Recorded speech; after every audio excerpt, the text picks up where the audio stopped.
to our policy and priorities meeting of April 6th. Can I get, is there any added items to the agenda? Mr. Merritt. Yes, thank you, Deputy. I would like to add a 7B, a closed session under FIPE Section 17, information disclosure harmful to personal privacy. Okay. Any other added items? Seeing none, then I will call for a motion to accept the agenda as amended. Who would like to do that? Councillor Blatz? Thank you, Deputy Mayor Overwater. I move that we adopt the agenda for the Policy and Priorities Committee meeting for Tuesday, April 6th at 1 p.m. Pardon me. Whoa, as amended. Okay, very good. Thank you, Councillor Blatz. That was hard. We're starting off good here today. Okay, any questions or concerns with that? If not, we will call the vote. All in favor? Carried. Good. Okay, the adoption of the previous minutes, pages 3 to 7, 2A. Who would like to make a motion to approve those? Councillor Harper? Thank you very much, your Deputy Mayor. I move that we approve the minutes of the March 1st, 2021 Policies and Priorities Committee meeting as circulated. Okay, any comments, errors or omissions? Seeing none, I will call a vote. All in favor? Carried. Good. Okay, moving on, reports, statistics, page 8.3A, Operations Capital Project Verbal Update. Mr. Merritt, do you want to introduce? Thank you, Deputy, and I'll ask Director Chan to give a verbal update in regards to capital projects. Thank you through the chair. So for public operations capital updates, we do have our project manager online, and he can give a quick update on where we're at with the operations center. And I can give a quick update on some other verbal updates on projects we have outside of that. So welcome Mr. Greg Sentis from MPE to give council a quick update. Hi, good afternoon, everybody. Hello. Hello. Update. Right now, the site, we're looking at a site occupancy date for the town of April 27th. There was, if you remember, there was quite a storm down in Texas, and basically a lot of the majority of equipment materials that we get comes from the Texas area. So that did cause a delay of receiving some turnbuckles that we needed to do panels within the shop area. And with that, the panels obviously need to go up first and then follows in with all the rest of the systems inside. We need to have the building enclosed to carry on with any sort of systems as far as like electrical, heating and ventilation in there. So we are definitely looking at a good number of April 27th for the building to be up and ready. Administration building right now, the drywallers are going through and doing their final touch-ups. We expect that the painter should be finished his final touch-ups in there for the end of the week. So admin is pretty much ready to go. Outside, there's just a few finishings that have to be done as well. We do have, as reported, in previous meetings, that we were waiting for the makeup air unit to be delivered. It was on a delayed delivery, obviously tied up at the border. It is on site and is being installed this week, and commissioning will be starting up with that. So that is proceeding forward. What else? And part of that, systems are, it's all starting to come together. I understand that we will be completing the salt shed sand out there here shortly with the windstorms that we had earlier.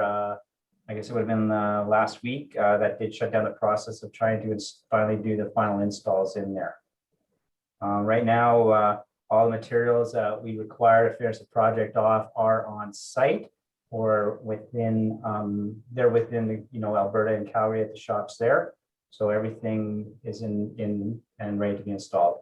So we don't anticipate any extra delays due to materials deliveries at this time. Any questions?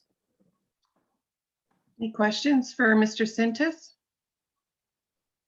I don't see anybody. Wow, that's interesting. Okay, well, very good. Sounds like we're on track. As long as we're on track and on budget, then I think we're good to go. Nobody has, okay, thank you, Mr. Sintis. Okay, thank you for your time. Scott will. Yeah, so we'll carry on.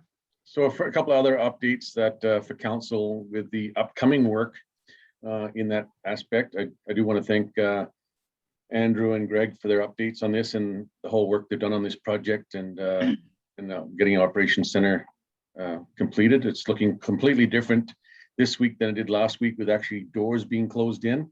It's not quite so drafty inside there anymore. But other projects we have going on is 68th Street, the traffic circle, that those proposals have closed and submissions have been submitted. We're moving to the next stage now that there's an interview process with the contractors and getting close to being able to award that project here in the next couple of weeks. That one there is going to be exciting for us. Wayfinding signage has been another one. So phase 2, as we had phase 1 that we completed last year with what you see out there now, and then phase 2 will be some more signage that's going up. Working with that contractor right now to firm up those details, and hopefully they'll be able to start here within the next month or so to get that underway. The other one that still hasn't gone out for proposals just yet, we're waiting for some feedback on Alberta Transportation, is our 70th Avenue and Highway 27 intersection improvements there. So that's well underway. The drawings are just about complete, and hopefully in the next couple of weeks we'll have that out the door for call for proposals. That's some of the major stuff that we've got going on right now. Does anybody have any questions for Director Chant? Councillor Harper. Thank you very much, Deputy Mayor Overwater. Through you to Mr. Chant, in reference to wayfinding signage, how many signs are going to be placed this year? And further question in reference to the current signs, who made the decision as to where the signs were placed that are presently in place? Okay, And I'll I'll ask. clarify why. So this year we're going to have there'll be 7 signs placed, identifier and location signs placed. The other ones, the ones we had last year, that was, I guess, a group effort with Mr. Wagstaff and myself and Ben, and even with transportation, to which were sort of the most critical ones to go in first and where they needed to be placed. Some had to be fit into locations where we didn't have a whole lot of underground utilities that needed to be moved around and get them in the right spots. So this year will be seven additional signage to go in. Okay, Councillor Thompson.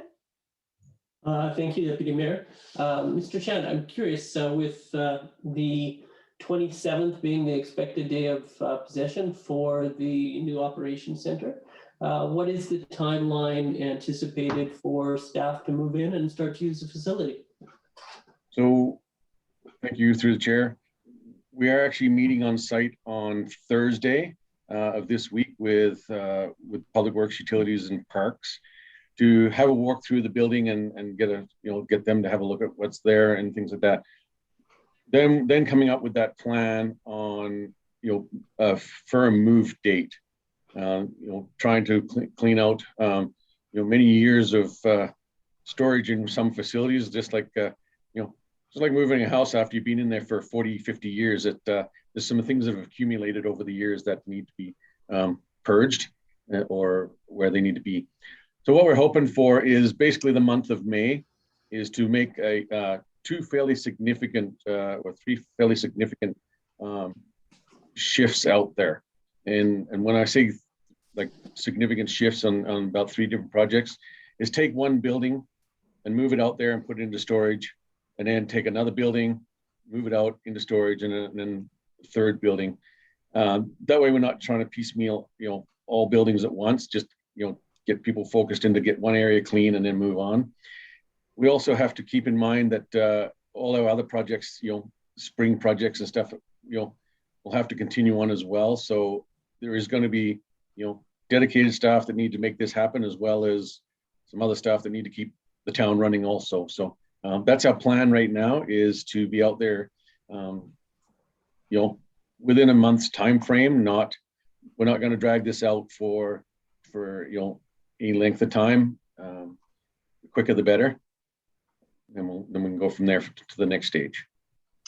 Okay, Councillor Blatz, did you have your hand up? Councillor Ryan did. I think it was Harper and then Ryan.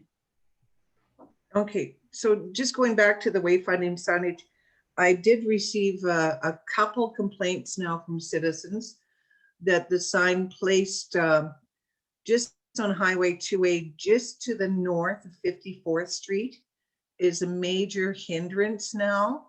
And it seems to block traffic that is coming from the north going south. And I know that I experienced that very same thing, that huge black sign. When you're at the 54th Street stop sign, you cannot see traffic coming down from the north going south. And have you had any further complaints about that? So no, we've not had any further complaints, and the location that was chosen there with transportation stuff was to make it far enough back from the 54th intersection that was still on our land, but was far enough to the north that we're, not getting that direct blind spot right close to the intersection. Well, that's probably something that will need to be monitored if all of a sudden we start having a few accidents, hopefully not. Councillor Ryan. Thank you, Deputy Mayor Overwater. I have a question with regards to the traffic circle. So Mr. Chant, can you tell me, the bid has closed. Do we have any idea of what our numbers are looking at? Did they come in high, low, regular, or do we even know yet? So we're still working through all of those finer details to make sure that we're within budget of the allotted budget we had, and if there's any savings or added values that we can put to that project. So it's just in that final stages now to make sure that when we do the interview process with the contractor, to make sure they haven't missed anything, and that we'll be able to come back to council with those numbers and let you know where we're at. Councillor Harper. Thank you very much. Through you to Mr. Chant. In reference to the 68th Street traffic circle, I know that discussion took place when this was first proposed about having more than the minimum radius for that traffic circle to allow for these big semi-trailer trucks and trailers to get through easily. We know it's also a traffic calming measure, but we need them to be able to flow through easily. So as part of that request for proposals, was that overextended radius of a traffic circle used as that, or just the minimum? No, so this one here, in terms of meters, and I know we talked about this before through council, as some others that were identified as a fairly small turning radius, and I think Sylvan Lake was identified as one. In retrospect, this one is half as big again as the one in Innisfail. Not Innisfail, Sylvan Lake, sorry. It's basically a 60-meter wide circle. And so, yeah, we made sure we had the biggest footprint we could get in there. And with, again, we have to make sure that speed is also a factor in these traffic circles, is that they're not designed. If you wanted one that was designed as, that road was an 80-kilometer-an-hour zone road, if you wanted to have trucks go through at that same speed, is probably not quite enough land in the county to make that happen, because it has to be quite big. The speed limit into these are basically it was designed at a 50-kilometer-an-hour radius, but retrospect, it's basically you have to enter it in at 30 kilometers an hour and come out at 30 kilometers an hour. Okay, thank you. And they do have concrete aprons on the inside, so like a big B train semi, that second trailer will ride up onto that center median. That's the way they're designed. Okay, Thank you very much. Councillor Ryan. Thank you, Deputy Mayor. I was wondering also with regards to the 70th Street intersection, you didn't say what you needed to consult Alberta Transportation on, and I was just wondering what's the hold up there? So basically, they got to make sure that what we've proposed is within line of their rules and regulations as well. And the last comment I did come back was, did the town follow is this intersection within the town of Old's design standards as well? And so even on yesterday, our engineer had written back and saying it's within our traffic accommodation plan as well as matching transportation. So it's just a couple of little things like that they just want to make sure that when we put it in that we've met their standard and our standard. Okay, thank you. Okay, Councillor Thompson. Yes, Deputy Mayor O'Rourke. I'm also curious, Mr. Chant, about the reclamation or any remediation that might be needed for facilities that move to the op center. Are we anticipating any cleanup, and were these costs budgeted into the overall plan for the new construction and moving? So you're talking reclamation of the old facilities, is that correct, Mr. Thompson? Yes, sir. Okay, yeah, so we did in our budget have that was approved on doing a level 1 and level 2 environmental assessment of the three properties we have there currently. That report here should be complete fairly quickly. Then we're going to be consulting to see what's the best plan of the course of action to dispose of the property. So there was no funds put in there to reclaim the sites. It'll all based on what the report comes back at, and what advice we get is, as we've seen in another property, is an as is where is state. Okay, any further comments? Councillor Ryan. Thank you, Deputy Mayor Overwater. Yes, sorry if you correct me if I'm wrong, Director Champ, but the whole idea is just to sell these sites, and we're not going to be keeping them ourselves. We're selling them off. Is that correct? That is correct. Councillor Ryan is all three of these sites would have for sale signs go up. Right. So it's not doesn't behoove us to do the reclamation. It would be to whoever buys it. Is correct? And that's where we just got to get that professional advice to make sure that if we do it as an as is where is state, that we can do that, and we're good to go. Right. Thank you. Okay, any further comments for Director Chant? If not, can I get a motion to accept his verbal report, please? Who wants to do that? Councillor Ryan? Thank you. Just want to say thank you very much to Director Chant and to our two gentlemen who spoke earlier, Mr. Sentis and Mr. Simpson. Did not speak, but thank you for being here and providing us the update. And I'd just like to accept that as information. Thank you. No further comments. I will call for the vote. All in favor? Thank you. Carried. Okay, moving on to pages 9 to 13, 3B, Economic Development, Town of Olds, Cape 2021 Community Profile. Mr. Merritt? Yes, thank you, Deputy, and I'll have Mr. Larry Wright do a brief presentation in regards to the community profile. This is a good information for not only for the town, but for people looking at investing or moving into our community. So Mr. Wright, as you know, is the chairperson of the Olds Economic Development Secretariat. So with that, I will have Mr. Wright do his presentation. All right, Mr. Wright. You're on mute, sir. There you go. We coming through clear now? Thank Yeah, you. you are. Thank you. Okay, thank you, council and CAO.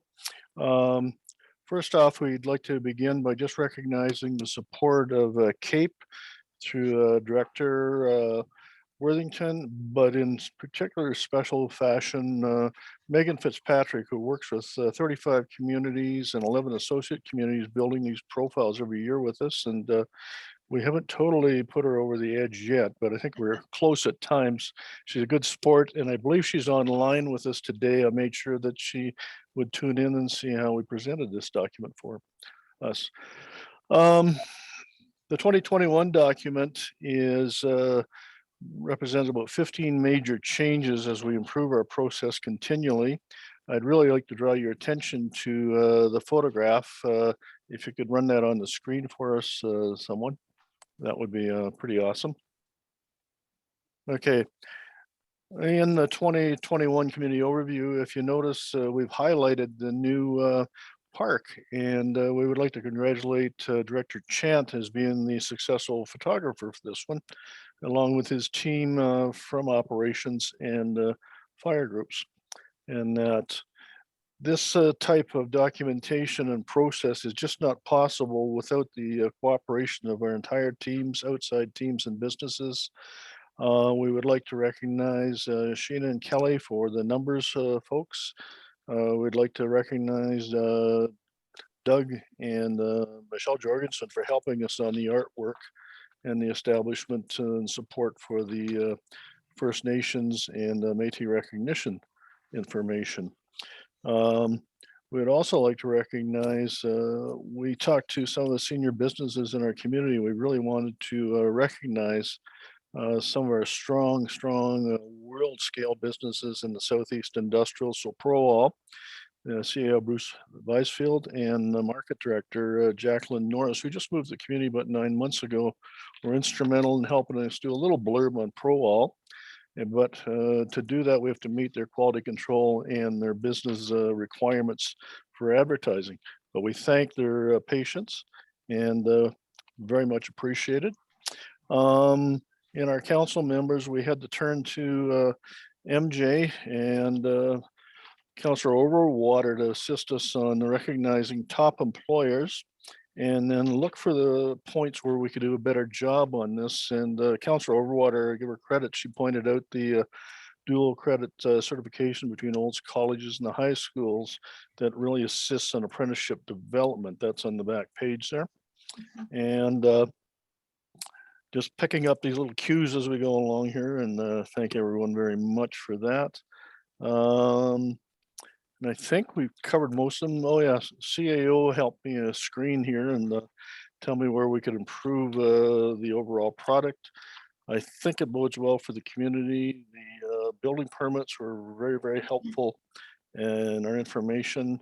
And we've already started the discussions with Megan for next year's model, as we would like to improve the mapping and probably add more detailed information on sports and retail. Thank you. Any questions? Any questions for Mr. Wright? Councillor Harper? Not necessarily a question, but a comment and perhaps a question. I found this 2021 community overview very informative, and it's certainly something that we should have as one of our tools when we're meeting, if we ever get to meet again with counselors from other areas, to be able to have this as a pamphlet to show what our community is really like and what we all represent. So kudos to Mr. Wright and all the team at Kate for putting this together. And I do have one question. In reference to average age, I know at one time there was a question that we were becoming quite an aging community, but I see our median age is at 42.4. So has that median age gone down thanks to all the opportunities for employment throughout our community? I believe, just to respond to your question, Councillor Harper, that this is still rooted in the Alberta information base that Megan refers to under the Alberta Regional Dashboard stats. I believe that's still anchored in 2016 census information, and we're hoping with the new federal census in May that we can come up with a more definitive answer for our times. I believe our average age is dropping when I look at the sales of houses and the shift from larger centers like Calgary and Edmonton, perhaps, and many other into our community. I can really notice a different genetic makeup of population on the street. Yeah, thank you very much. Councillor Ryan? Thank you very much, Deputy Mayor Overwater. Actually, I think Councillor Thompson was ahead of me. Oh, pardon me, Councillor Thompson. Sorry, I didn't see your hand. No worries at all. Thank you, Mr. Wright, for sharing this with us. Again, there's lots of great information. Thank you for acknowledging the stats. They are starting to get a little dated in a couple of places, but I understand why. Can you describe how the target sectors were selected and what efforts we're going to undertake to attract these sectors? In response to Councillor Thompson there, we know and we've already achieved bioindustrial in about one new business on Imperial Drive there. And we also have enhanced and made meetings with the provincial government and others on old soft gels. And they opened up opportunities through Senator Black's office, plus 2 levels of the provincial government. And we're actually, I don't want to say too much, but we've introduced them to the lab hunters that are looking at the future supply of vaccines in Alberta. And that tells you just one part, the transportation logistics. You can see that in our community in a number of different fashions. Manufacturing, you have to look at people like Spearhead or the groups we've selected here, ProAll. ProAll, as you well know, and we've met with them in the past, were new to our community a number of years ago and are just an international hit in doesn't have to be fully developed countries, but predominantly in even underdeveloped countries. And we're so pleased that they came to the community and they worked with us. And I think that's a gem that goes unrecognized. And certainly the provincial government's seen that before.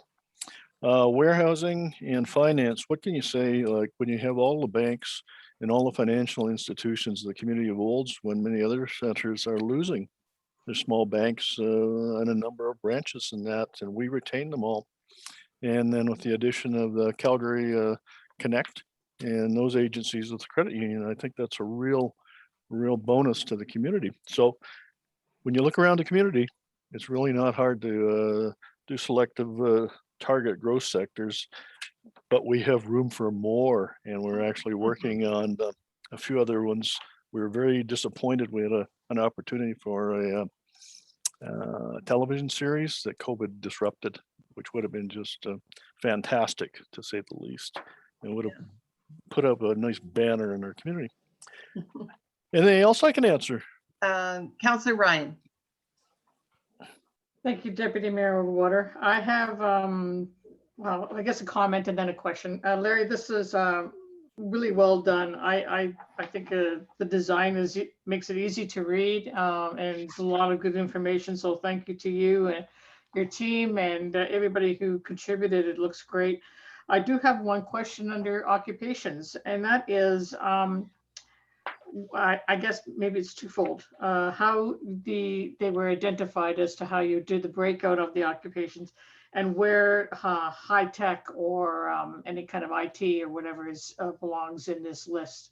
Yeah, to answer your question succinctly, again, with the Alberta dashboard, we're kind of controlled about the census information from 2016, and we're really looking forward to the new census so we could update that, but also be more inclusive of some of the things that you're identifying with, and Councillor Thompson. This is a continuous gripe with myself, and I always try to find ways to supplement the Alberta dashboard because I just find it's just not current enough. So great question. Thank you very much. And that's what we have right now. Okay. Thank you. Thank you, Mr. Wright. Okay, any further questions for Mr. Wright? Seeing none, yes, I would like, oh, Mayor Michael. You're on mute, sir. Sorry, I was prepared to make the motion for acceptance. Okay, That's all right. I don't know if Sure. there's anybody else had a question before I did that, but I'd like to thank Mr. Wright and all the individuals at CAPE, yourself, Deputy Mayor Overwater as well. With this is just a great tool that we have in our toolbox, and something we can be very proud of. And for anybody who may be listening on the outside, we're open to all industries, any business that would like to come to the town of Olds, we're more than welcoming. So thank you very much, Mr. Wright, and I move that we accept for information. yes, I too would like to thank Mr. Wright and Megan Fitzpatrick from CAPE. She is a wonderful resource. I know she helps me lots on when I can't get some of my agendas. And anybody else that worked on this community profile, because you're absolutely right, Councillor Harper, this is something that should take when we are eventually getting out there in conferences to share with other communities, because it certainly showcases what Olds has to offer. So thank you very much for all your hard work. And we have a motion on the floor. All in favor? Carried unanimously. Thank you very much.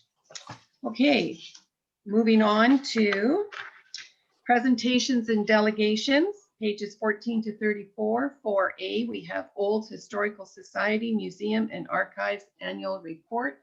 And I would think this would be Director Wagstaff. Thank you. And I'm going to ask Michelle Jorgensen, the Heritage Advisor, to introduce our guest today with the Olds Historical Society. Thank you.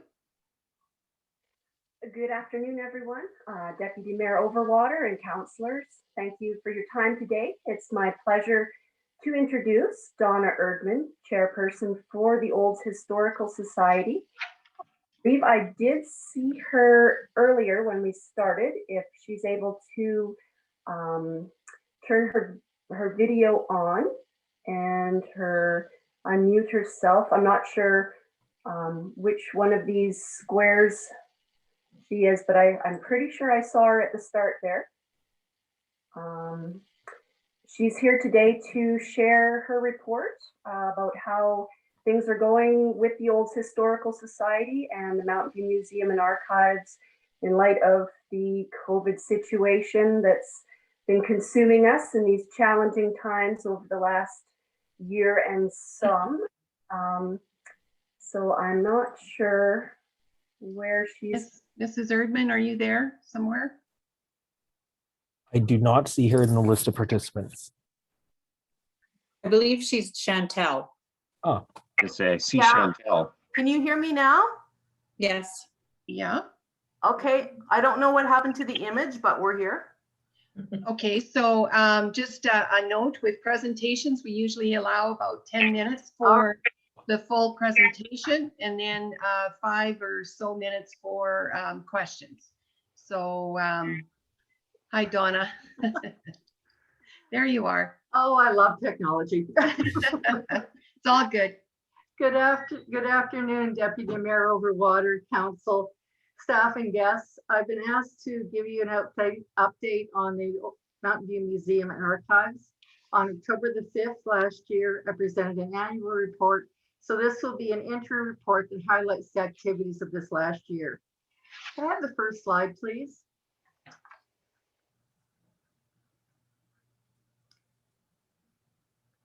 We have a PowerPoint that we presented, that we sent in.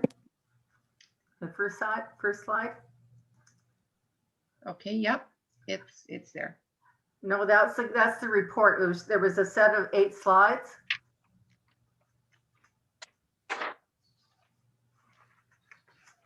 Oh, there they are. Yep. Yeah, that's it. Perfect. Page Thank you, 27. Dawn. Yep. Mountain View Museum and Archives is an Alberta Museums Association recognized museum. We achieved this status in the fall of 2019. Being a recognized museum means that we meet the standards set by the Alberta Museums Association standard practices in terms of museum management. We maintain these standards at all times. We do not need to renew our application until 2024. However, since we are able to apply on a shorter application process in the spring of 2022, we plan to do so. We are working on recataloging and digitizing the collection, which will strengthen our ability to fulfill the AMA standards. Yeah, that slide, please. In October, I presented a detailed picture of the museum's finances. We received financial support from the town of Olds for $50,000 and Mountain View County for $6,000.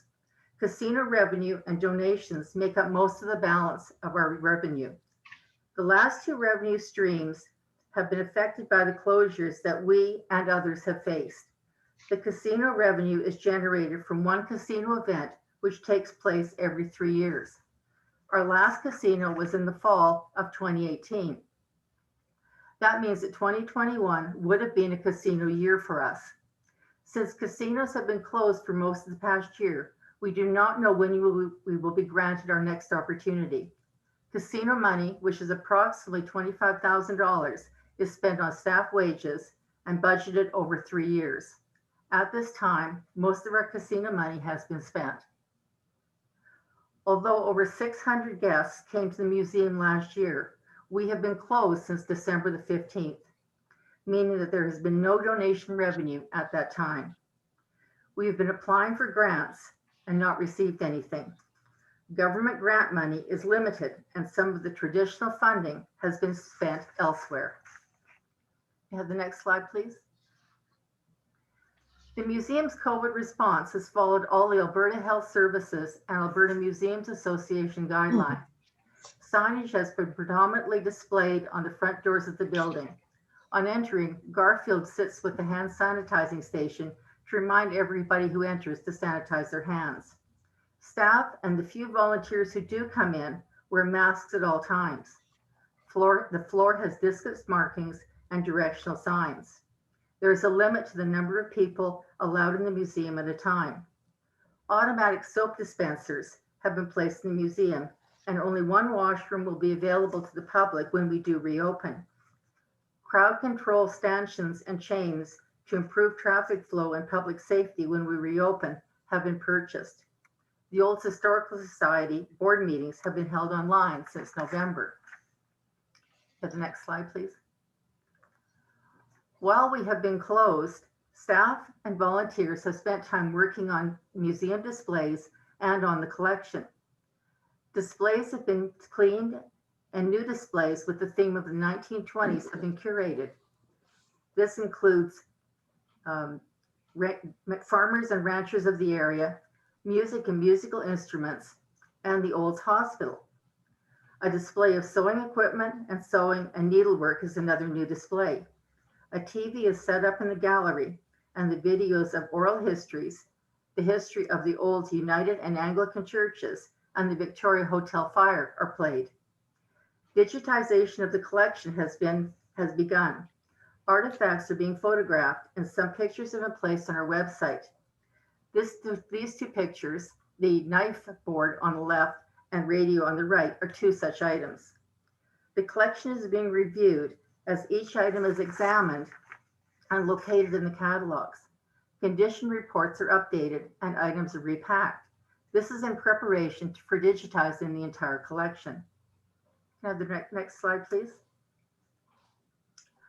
Our recovery plan focuses on what we can do online as well as in the museum when we reopen. The Earth Day poster contest has started. Schools, cadets, scouts, brownies, and the Boys and Girls Club have been contacted and encouraged to participate. Our Heritage Story starts on April the 26th. Community will be asked to send in their written stories of how the pandemic has affected their lives. The stories will be held in the archives for future generations. Small art shows, such as this one by Lorraine Runham, are placed in the exhibits rather than the gallery, where crowd control is easier to manage. In addition, several educational videos are in the process of being made and shown on our website. Pioneer Crafts for Children and Guess the Artifact are two videos that were developed. The dedication of the Coonfer Memorial Heritage Garden in memory of museum volunteers Donna and Glenn Coonfer will take place when COVID protocols relax. Next slide, please.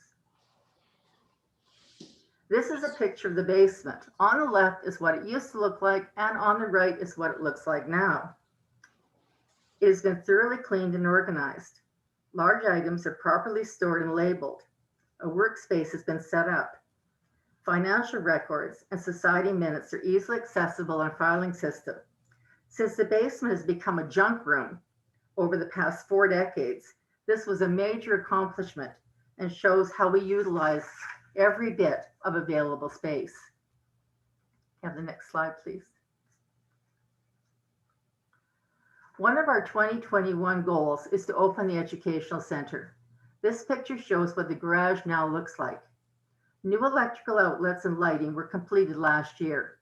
The walls and floor have been painted. A fridge and stove were purchased.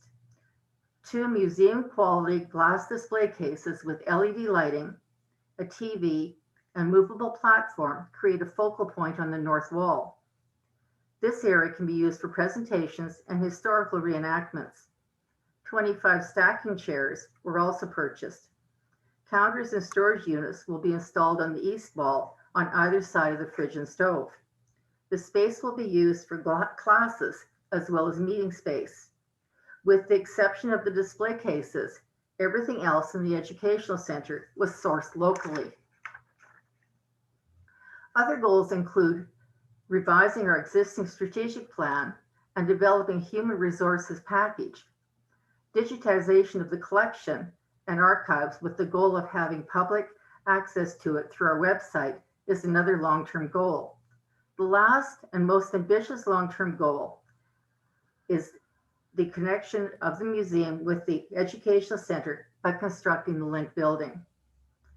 I showed you this diagram last October. The need for the structure and advantages of the construction were explained at that time. The projected cost was $40,000. We're actively looking for funding. However, there is little available for this kind of project. Most grants are project-based, not building grants. The Canadian Cultural Spaces Fund does support improvements of historical buildings. However, in their own words, they are oversubscribed. Since the town owns the museum building, it's difficult for the Olds Historical Society to receive a building improvement grant. Renovations are part of municipal improvements as they are firmly attached to the building. This is a very important project for the museum as it would increase our usable square footage, enhance our viability in the community, and improve the museum's longevity in its current location. For these reasons, we would like to make the Museum Link building part of the Town of Olds 2022 Municipal Development Plan. I hope this report shows how much has been accomplished this past year. Closure has given us the opportunity to complete old projects and develop new ones. We look forward to opening again, offering new experiences for our public to enjoy, and we're ready to do so at any time. Thank you. Thank you. Do we have any questions for Mrs. Erdman? Councillor Harper. Thank you very much, Deputy Mayor Overwater. Through you to Ms. Erdman, has the Historical Society looked at any other fundraising opportunities during this COVID era to help raise funds for the linkage of the 2 buildings? We have looked at doing a business sponsorship. We have looked at other grants that are available. This, as you all know, has been a very difficult time for everyone. And there just doesn't seem to be an awful lot of money around at this time. We're still looking. Just to add to that, I want to congratulate the board as well as the staff for all the great work you've done through the pandemic. You've done a tremendous amount of work. Thank you. Councillor Thompson? Thank you very much, Deputy Mayor. And thank you very much, Mrs. Erdman. I appreciate all the work you guys have put into cleaning up and improving that space for meetings and classes and things. You spoke in your presentation about about the grant monies, or pardon me, the casino monies that are not going to be available to you for future staffing. And you were impacted by COVID. I wonder if the association is eligible for emergency wage subsidy, or if you've been able to look into these matters, as I imagine funding could get tight in the coming months. As I mentioned in my report last October, we received $10,000 in government funding in the spring from the Canadian government funds. And that was used as a staffing up grant. It's a one-time only. And it's based on your budget. And we received $10,000. Thank you. Councillor Blatz. Thank you, Deputy Mayor Overwater, through you to Mrs. Ordman. I thought you indicated that at this time you weren't sure when you could potentially get casino funding again. It's not ruled out that you'll never get it. It's just you don't know when. Yeah, we don't know when. Okay. We get a casino every 3 years. Right. We're on the list. It's just that because they've been closed so much, all the people who should have got casinos for the last 3 quarters for sure have now been bumped back. Right. So we're looking at next year, 2022. Okay, thank you for that clarification. Any further questions for Mrs. Erdman? Seeing none, then I have a question. Then will you be coming to council for, now that we're getting into our 2022 budget talks, will you be coming and for a request? Very likely. Okay, You very will see good. me again. Okay, very good. Okay, so can I get a motion, please? Councillor Blatz. Thank you, Deputy Mayor Overwater. I move that we accept for information the Olds Historical Society Mountain View Museum and Archives report for information. Thank you. Before we vote, I see CAO Merritt. I just saw that Councillor Bennett had her hand up, and I'm not sure if she was going to make a motion or ask a question, so I didn't want it to go by the wayside. I was going to make a motion, thank you. Oh, sorry, Councillor Bennett. I did not see that. Okay, we do have a motion on the floor, and I will call for the vote. All in favor? Thank you. Carried unanimously. Thank you, Donna. It was a very good presentation, and yes, we will look forward to seeing you again. Thank you. Okay, moving on to pages 35 to 44, 4B, Olds Municipal Library Annual Report. Mr. Wagstaff? Thank you. And we do have Leslie Winfield, the Olds Public Library manager, with us today, and she's going to guide us through. So Leslie, I saw you on there. If you'd like to join us, please. Thank you so much for having me here. Do you mind if I share my screen? No, go ahead. So to start with, I would just like to say thank you so much to the town of Olds for the support that you give us. As far as our budget goes, the town of Olds is our largest funder by far. You guys are so supportive to us, and we really appreciate that. And it's definitely helped us in our community. So on the behalf of our board and the community, thank you so much for your support. So today I'm just going to talk about I'll try to keep it to 10 minutes. I will keep it to 10 minutes. I'm starting my timer.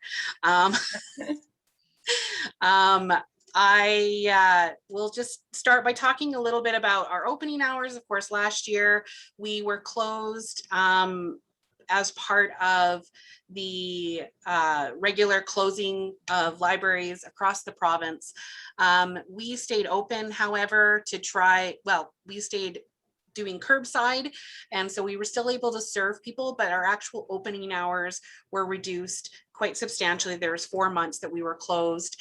Of course, that drastically reduced the number of people able to come into the library, and what we kind of noticed was that when we were able to be open starting June to December, there was about half capacity being filled as I'm going to call it the before times, as we had in the before times. So you can see a little example there of what we were pre-COVID versus during kind of COVID closure or COVID opening. We are starting to pick up more and more as people become more comfortable. We're still offering curbside, and we will continue to offer that probably long into the future. People like that service. And so that's a good example of an opportunity that came to us through the pandemic that has helped us expand our service a little bit more. So that's been great to see. When you look at, I'm sorry, I don't know why the transitions are like that, but when you look at the number of items we have in our collection, we definitely continue to order books for the library.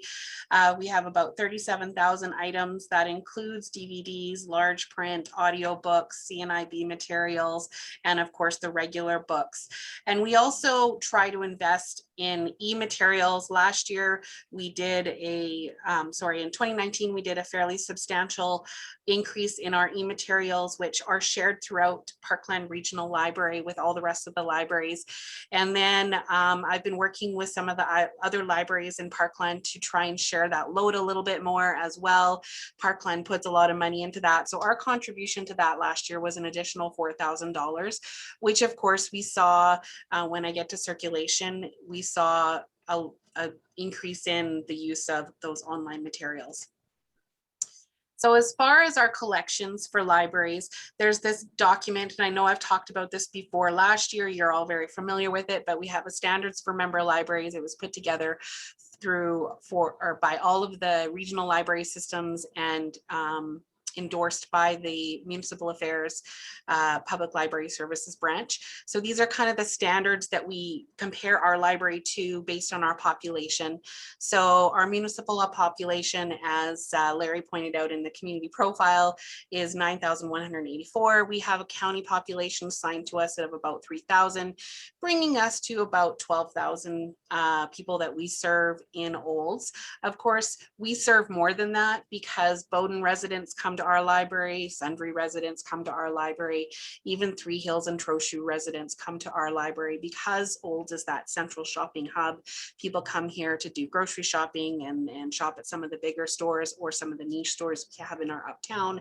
They also come and use their library card in our library. So we're actually serving far more than that, but we're doing pretty good. We're right at where we should be at enhanced service in so, and as far as square footage, we're at essential right now. I only put that on there as, of course, just something to keep in the back of our minds that eventually we're going to have to expand the library, and in a 10-15 year plan for expansion in our town, that's something that maybe the town wants to think about. So nothing, of course, is in dire needs right now. We do have a fairly substantial, I mean, it's harder right now because we can't spread out like we're supposed to, but COVID's almost over. So, you know, as far as digital resources, I talked about them earlier. We use Cloud Library and RB Digital mainly. RB Digital just switched to Overdrive, which is wonderful because it's a better service. And a lot of the libraries around the province were already using Overdrive. So we saw people download about 8,852 items in 2020, which was up from about 4,000 in 2020 or 2019. So that doubled in use. And even though we were closed to the public for 4 months and we saw less volume people coming into the library, we still circulated around 71,000 items on top of that. So that doesn't include the e-content. In comparison, 2019 was about 81,000, so it was down, but not nearly as far as the number of people coming in our library. So that just shows how much people used curbside and really appreciated curbside. You can see some of the pictures there were some of the programs that we ran while we could be open, and most of them were done online or passively. So as far as people using our library, we have a little over 2,000 card holders. Of course, that doesn't give a good picture of how many people actually use the library, because there's people that come in just to use our computers or write an exam and that type of thing. But those are the people that take books home. So we do have that number. And then we saw an additional 35,000 visits to the library via our website. So of course, people are coming there. You'll see a picture, the picture in the top left-hand corner is of our story walk that we did over the summer, where we had a local author from Didsbury. We got permission to take their book, their picture book, and we put it in locations all around, businesses all around the Uptown, trying to encourage people to walk around the Uptown as well and use our community. So people walked around and read the story as they went, and then they could take a selfie and enter a contest at the end. So it was super fun. So those are some of the things we did. We're still lending items. We're still a regional or a share, provincial share library. So we're part of the Me Library system. We sent about 14,000 items to other libraries, and we brought in about 21,000.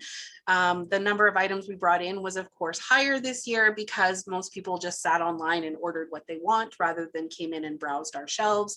Although we did have a lot of fun while we were closed when people just called and said, I don't know what I want, pick me something, because we of course love suggesting books to people. So we got to do that this year. And it was particularly fun when someone said, I have a 5-year-old and a 7-year-old. This one likes trains and this one likes princesses. Find me some stuff. So that was super fun for us. We still have 27 public workstations. Those are not all in use right now. Of course, you can see that some of them are out of order. We're trying to keep everyone 6 feet apart. We make sure that we wipe everything down after every use. And so our number of hours used this year, of course, was down just because we have not as many computers available for people to use, and we had to limit the number of minutes or the amount of time people could use computers. We also, though, had about 21,000 connections to our Wi-Fi, so people can use our Wi-Fi out in the parking lot when we're closed. They could still connect with us that way. We had online programming as well, which was great. I'll get to that in just a second. So where we're at as far as technology is we're at excellent, enhanced. We're doing a good job, mainly through the partnerships we've had with the Technology Committee and the Olds Institute and the Connected Communities Committee, helping us to kind of provide that technology for our community. We had 22 volunteers last year, mostly at the beginning of the year because they told us we couldn't have volunteers afterwards. But even with that, we saved about $7,000 in staffing by using volunteers. So thank you to all our volunteers as well. Sorry, I'm looking at the time and I'm speeding up here. As far as programs, we had 184 programs for children, 64 for adults, and 30 for families, for 7,794 people attending our programs. That is, we kept the same number as we did in 2019, which is really, I guess, a great pat on the back to all of our staff who jumped into this pivot, and we tried to offer programs that were different and unique and online. So that's viewers as well as people who participated in our challenges online or walked around to our story walk, all of those types of things. We did have some face-to-face, but not nearly as many as we normally have. So we will probably move forward with a combination of that once we are able to reopen at full capacity, where we have some online stuff for the people that prefer that, and then have the face-to-face for the people that prefer that. So again, taking advantage of opportunities. These are just some information about our strategic plan. I won't go over it all because it is there in your package and I know you've read it, but these are the standards that we use to decide what programs we have. Of course, our strategic plan was put together as a 5-year plan, and we have a couple more years on that. Hopefully 2020 didn't derail us at all. We're still working on some of those, but I think that we're still coming along. 10 minutes exactly. Questions? You did really good. You were just a buzzing through that. Thanks, Leslie. Any questions for Ms. Winfield? Councillor Harper. Thank you very much. And I just want to make a comment. I want to thank Leslie and all of her staff and volunteers at the library for what a phenomenal job they have done over the last year, providing programs and to the children and adults. I think their Pack the Box program last year was, and especially over the Christmas season, was just superb. So thank you. Kudos to all of you. I will pass that along for sure. Councillor Thompson and then Ryan. Leslie, I would also like to congratulate you. I think the money spent or sent to the library is some of the best money that we spend as a municipality. Kudos to you and the team for printing 3D face masks and continuing to program and doing all of the innovative things that you do at the library. And I look forward to that discussion on the capital side in the future, where we can talk about growing the library and possibly maker spaces and other innovative projects that could continue to grow the experience for our community. Perfect, thank you. Councillor Ryan? Thank you, Deputy Mayor Overwater. Leslie, awesome job that you guys are do over the library. And I know as a council's rep on the library board, how much time and effort it's taken to continue the programming, especially coming up with some really innovative ways of providing programs to our community during COVID when you were closed. It's such a phenomenal job. I wanted to get into the storybook. I love that idea, and I'm just wondering if we're going to, the library is going to do it again this spring or summer, because it's such a great way of connecting reading with also connecting the business community in the uptown. I think it's really cool. Yes, absolutely. We haven't actually planned our summer programs this year. We have a meeting next week, but I will definitely bring that forward as something that we can do again, because I agree that it's definitely a great way to keep businesses and the non-for-profits connected. So yeah, for sure. Yes, I too marked that down, thinking that's a wonderful idea of getting kids to read it and walk around and enjoy the uptown area, as we're always trying to get people in the uptown area. So very good. Hopefully you will continue that project. I would, Councillor Harper? I just have one further question of Ms. Winfield. Sorry, Leslie. And that's in reference to being able to track Olds residents as compared to rural residents or out of community residents who use our library. Is there any way that the library can provide better tracking as to where residents are coming from to use the computers, to take books out of our library, or just to come into the library? We can probably find out the information as far as circulation goes, just because it's registered, people are registered with their address in our system. And I haven't looked into that yet, but I can certainly check with Parkland to see if that's a report that they can give us, our circulation based on stat class or area. It would probably only show us like me members, or so we could get Didsbury, Bowden, all of the Parkland regional libraries broken down, and then anyone outside of Parkland would be just a lump sum.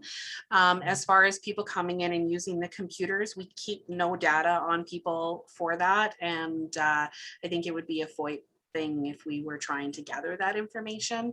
So really that's more of our best guess, but I know it's something that I would be curious about. So I'll put some thought into that and see if Parkland has some ideas for sure. Just to even track people by postal codes. I don't think that's a FOIP issue. Yeah. And yeah. Councillor Ryan? Well, perhaps we can even consider a signage sheet, Leslie, saying, they don't have to put their name down, just ask them, do you live in town or do you live in the county? That kind of thing, or do you live in Sundre or something like that? So we would get an idea that way. We wouldn't even have to associate names at all, but they would just, when they come in to use the computer or anything else that they're doing in the library that they're not using their actual library card for, that might be something useful. We had talked about fobs at the aquatic center, and that's always a possibility down the road, but maybe we can do it so that it's not going to be a big expense and try to track that. Yeah, very good. Yes, we would like to track that if we could.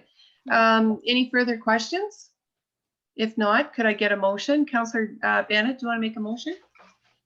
Yes, but I thought Heather or Councillor Ryan had her hand up. Do you have another question? No, I'm good. Thank you, Councillor Bennett. All right, I move to accept for information the Olds Municipal Library report. Okay, no further comments. Thank you very much, Ms. Winfield. I'll call for the vote. All in favor? Carried, unanimous. Thank you. All right, so moving on to page 45 to 52, 4C, Boys and Girls Club presentation. Mr. Wagstaff. I am going to ask Heather Dixon, community facilitator who works with our family and community social services, as well as Boys and Girls Club, as one of those benefactors from the Olds FCSS programming.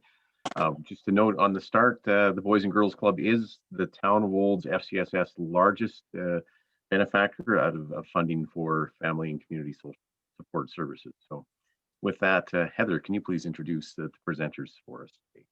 I am happy to do so. Good afternoon, council and, mayor and council and administration, all others that are watching. I'm proud to bring to you Letitia and Nicole, who are from the Boys and Girls Club. They have been with the Boys and Girls Club, I think we thought 11 years, girls, was that right? About 11 years? Yeah, 11 years this year. Yeah. Yep. So they have been there for quite a while and gone through some changes and some struggles, but have always continued to come through those with just amazing ideas and new ways of doing things to help our community out. Always there to help us when we need support in different ways or volunteers for different events happening. So as someone for the town of Olds who does plan some events, I am so thankful to them and excited for them to share with you all that they are doing in our community and what things are looking like. So Letitia and Nicole, it's all yours. Take it away. Awesome. Thank you. I will just share our screen here quick.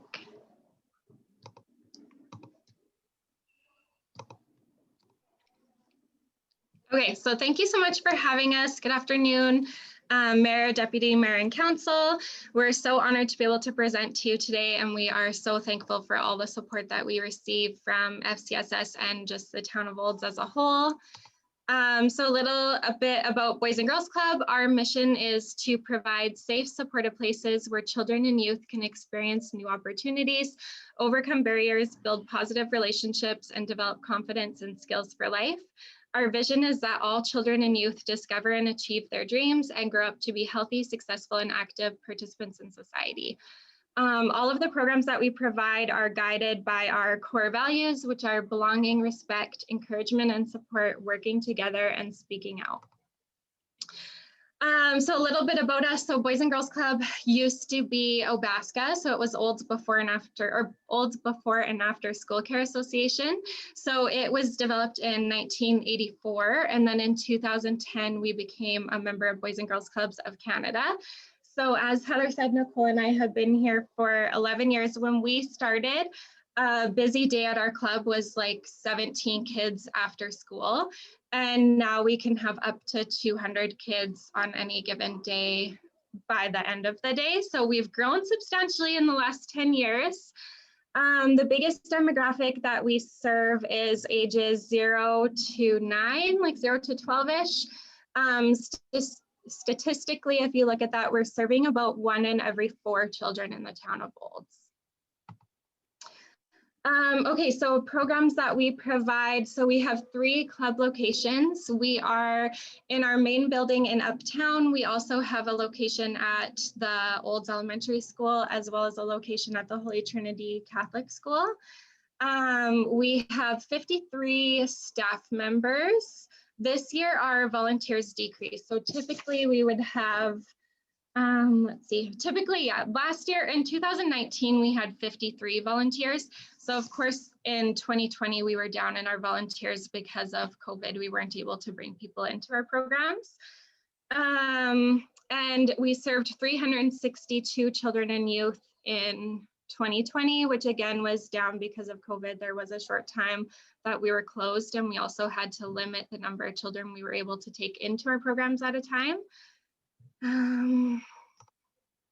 So just a little bit about the past year. So of course, the pandemic has been so stressful for everyone. And I feel like every year I've been in this position, I'm like, oh, this is just the one hard thing I have to get through. And then we get hit with a global pandemic. And it's like, okay, hopefully that's the hardest thing that we have to get through. But so it was really stressful, but it also in a way helped us to reevaluate our programs. And I know for sure for me, it just brought me back to remembering what our purpose is. And so that we are so much more than daycare and childcare programs, that we are actually here to serve and to support our community. We were able to develop a lot of programs throughout COVID that assisted people in ways that we hadn't before. So if, for example, I think that might be on one of my slides coming up, but we took our programs online. So we did programs for youth that were virtual. We also opened our childcare center for essential workers while other daycare centers were closed.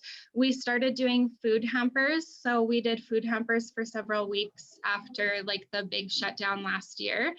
And then we've transitioned that into a new program called Project Backpack.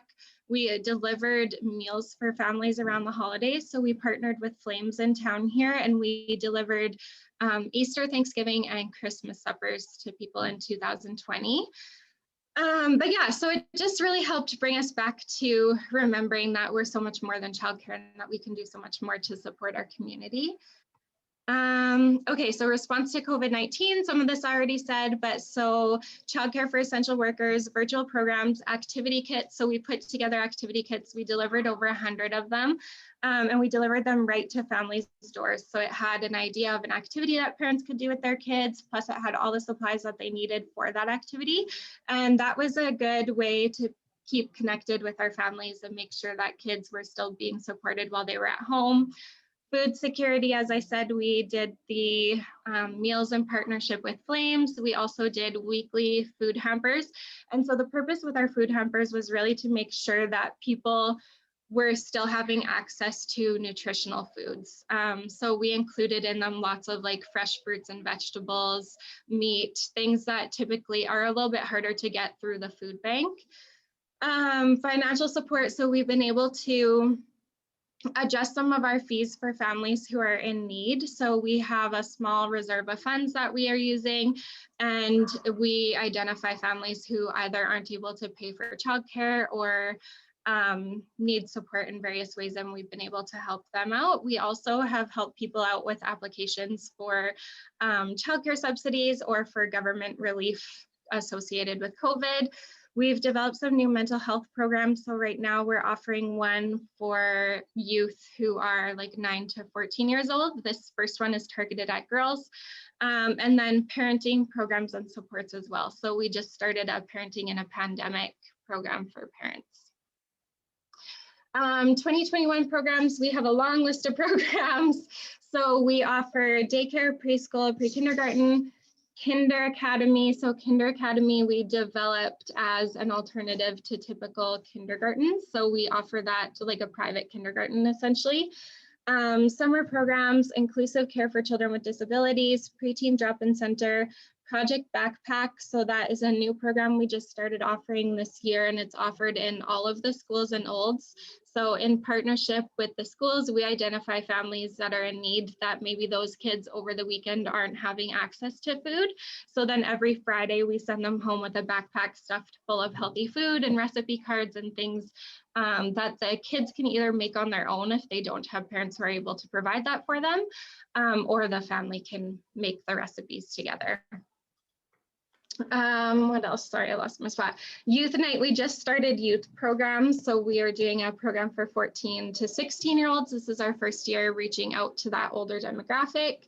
Practicum Placements, our Practicum Placements blew up in 2020 because lots of the students are doing school from home. So we've been able to provide a lot of Practicum Placements this year. Youth Employment, Senior Outreach, we just started kind of similar to like our Christmas Angels type thing. So we delivered Christmas presents to the seniors, and we just did the same with Easter. We delivered Easter baskets to the senior houses or senior homes in the area. Cooking club, we do Home Alone, Babysitter's Course, Cyber Safe, Stranger Smarts, Bully Proof. And then we also try to be involved in as many community events as we possibly can. So we do Pink Shirt Day, we're part of the Canada Day Committee, Orange Shirt Day, Halloween Howl, and Old Fashioned Christmas. Okay. So these are just some of the outcomes for children and youth. So children and youth are emotionally and physically safe. Children and youth feel welcomed, valued, and respected. Children and youth enjoy exploring new opportunities. Community parents and children are engaged and feel ownership of programs. Children and youth are connected to peers, school, and community. Children and youth have academic and vocational and recreational skills. Children and youth have confidence in their aspirations, and children and youth grow up to be meaningful participants in society. Okay, so trends, challenges, and opportunities. So some of the trends that we've noticed were the increased demand for food supports, assistance with financial applications, parenting support, need for programs that support youth mental health, and enhanced focus on systemic discrimination and racism. So that's something that the Boys and Girls Clubs of Canada has been advocating for very strongly. Challenges obviously have been budgeting in an unpredictable climate. COVID-19 regulations that limit our capacity to access children and youth through the schools and space.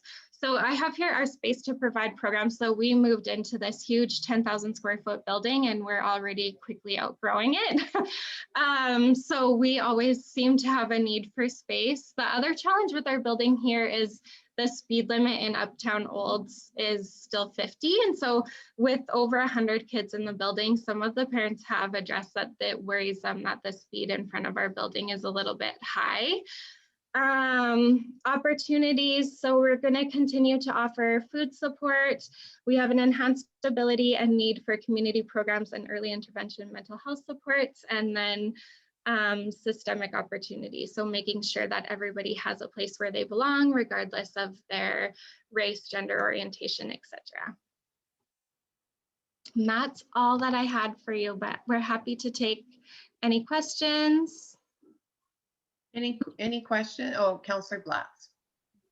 Oh, thank you, Deputy Mayor Overwater. First, I think I believe Claire Rosehill has also joined us. And Claire is the chairperson or president of the Olds Boys and Girls Club. I don't know if Chair or Claire has anything she'd like to add, if she can hear me at all. Are you there, Claire? Yes, hi you guys. Sorry, I am on no video because I've got my kiddos home with me today. But yes, I've joined this year as chairman of the board, and man, that presentation just makes me so proud. These girls work so hard, and you know, we are a big recipient of the FCSS fundraising or funds.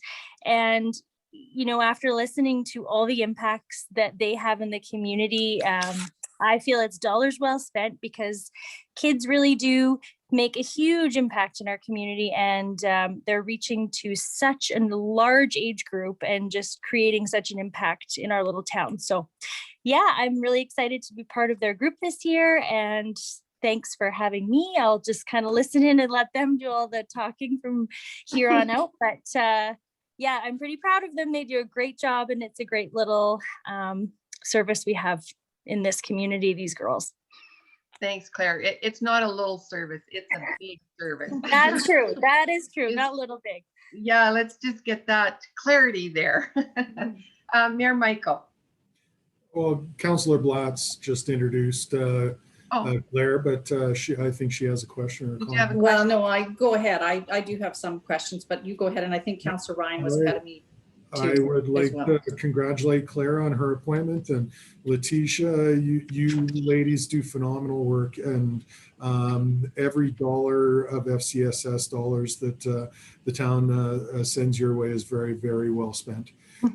Today, Council and I were actually a little bit on the other end of the spectrum, involved in an age-friendly committee and discussion. And one of the things that came up through that was perhaps partnering with the Boys and Girls Club to do some age-friendly initiatives and some training for our youth to make sure that we have a really cohesive community involvement on both ends of the age spectrum. And I'm sure you guys are open to some thinking along those lines, and we should get you in contact with that age-friendly group and see what kind of stuff we can all come up with and make our community even better than it already is. Yeah, thank you so much. And we really do. We appreciate every single penny that we receive from FCSS. And we are more than willing to help out with that. We are always looking for ways that we can grow and expand and serve our community more. Well, congratulations on your efforts so far. Thank you. Who was next, Ryan or Blatz? Councillor Ryan. Okay.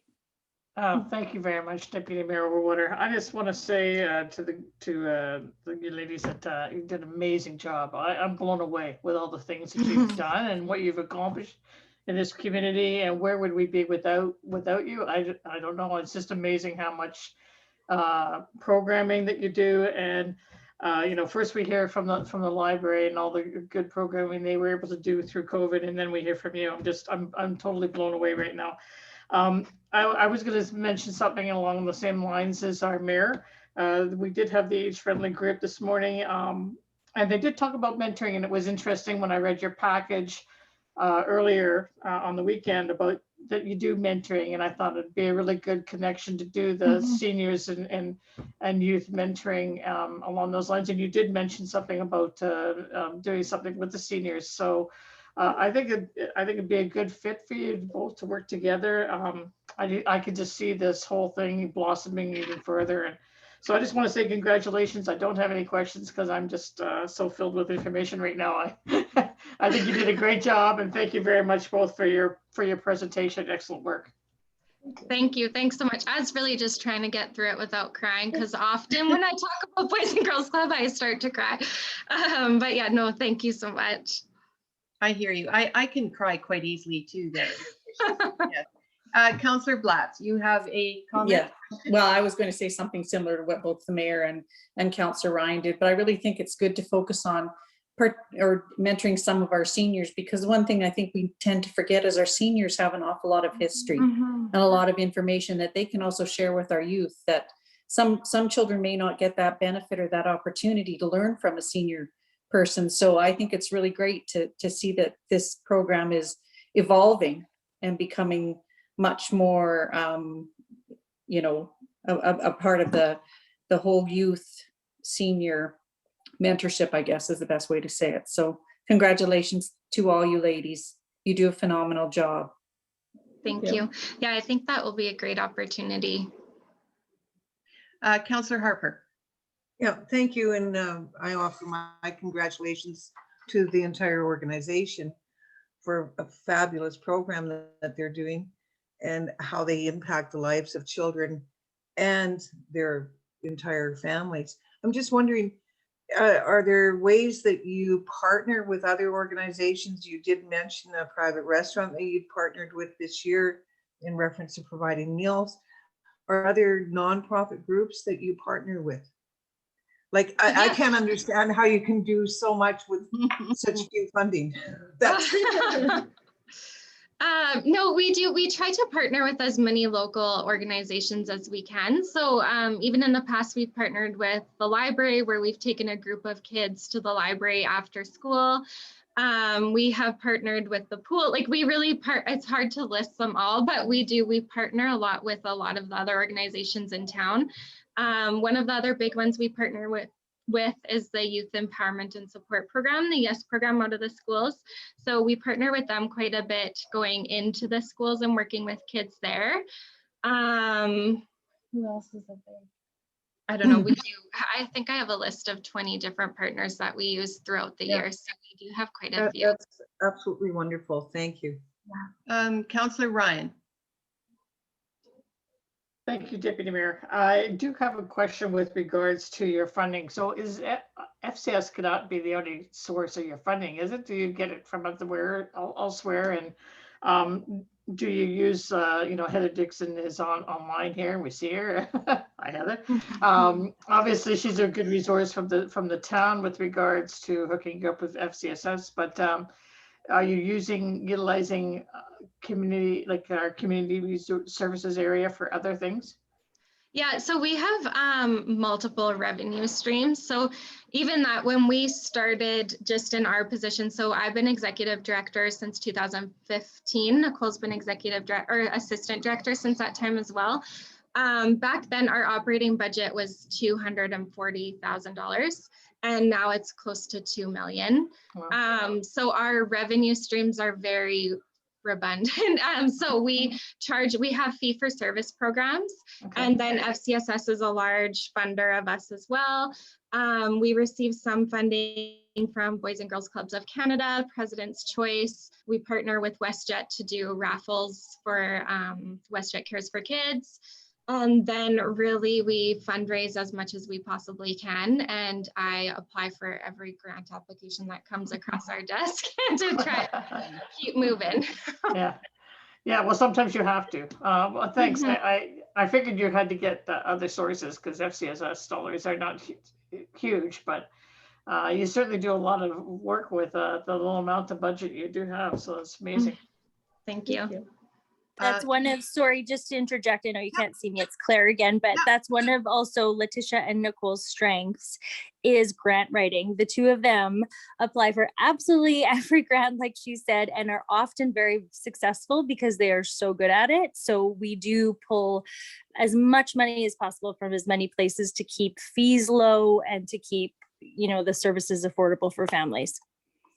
And I'd also just like to say, now that Terry Spurley is looking at grants and searching out grants and things like that, she's very, very good at sending them to me when she thinks someone in the community that I connect with might know or might be able to apply. So I've been able to send some of those opportunities on to Letitia and Nicole as well. So that's been a great service to be able to send out to our local groups.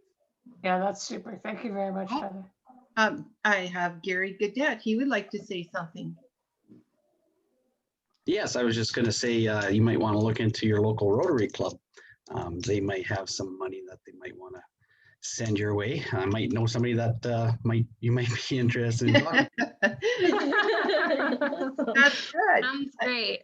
I'm sure they'll get your information in to tap into some funds from the Rotary. Thank you very much for that offer. Yes, thank you. Is there any further comments for the Boys and Girls Club? And seeing none, and again, thank you. It was a wonderful presentation, very thorough, and we appreciate everything that you do in our community for sure. Who would like to make that motion? Okay. Councillor Blatz. Thank you, Deputy Mayor Overwater. I move that we accept the presentation from the Olds Boys and Girls Club for information. Thank you. Okay, any further comments? And seeing none, I'll call for the vote. All in favor? Carried unanimously. Thank you. Thank you, ladies. And I'm sure we'll be seeing you again back at council some point in time. Thank you. Okay, so we're moving on. Page 53, 4D, we have the Olds Grizzlies presentation. I'm assuming that's Mr. Wagstaff. Yes, and we've got quite a number of guests, so I'm going to ask Darcy Dallas, the president of the Friends of the Olds Grizzlies and the head of the ownership group that has brought and kept the Olds Grizzlies here in our community. I'd ask Darcy if he could introduce those that are with him today, and he can take it from here. Darcy. Hey, Darcy, you're there? Yeah, can you hear me? We can hear you. We can't see you though, but we can hear you. I don't know what's going on there. Thanks, Doug. Thank you, councilors, mayor. I don't know what's going on with my computer. It keeps jumping up. Anyways, yeah, thanks for this opportunity to present to you guys. little history on the club here is it's been in the town for 39 years. I think the council has this PowerPoint presentation we sent. I don't have the know-how to share the screen, but I'll just go over a few of the talking points. Darcy, just a minute. Doug, do you want to share your screen? Okay. There we, okay. There we go. We're all up and running now. Okay, so just go to the second slide there, Doug.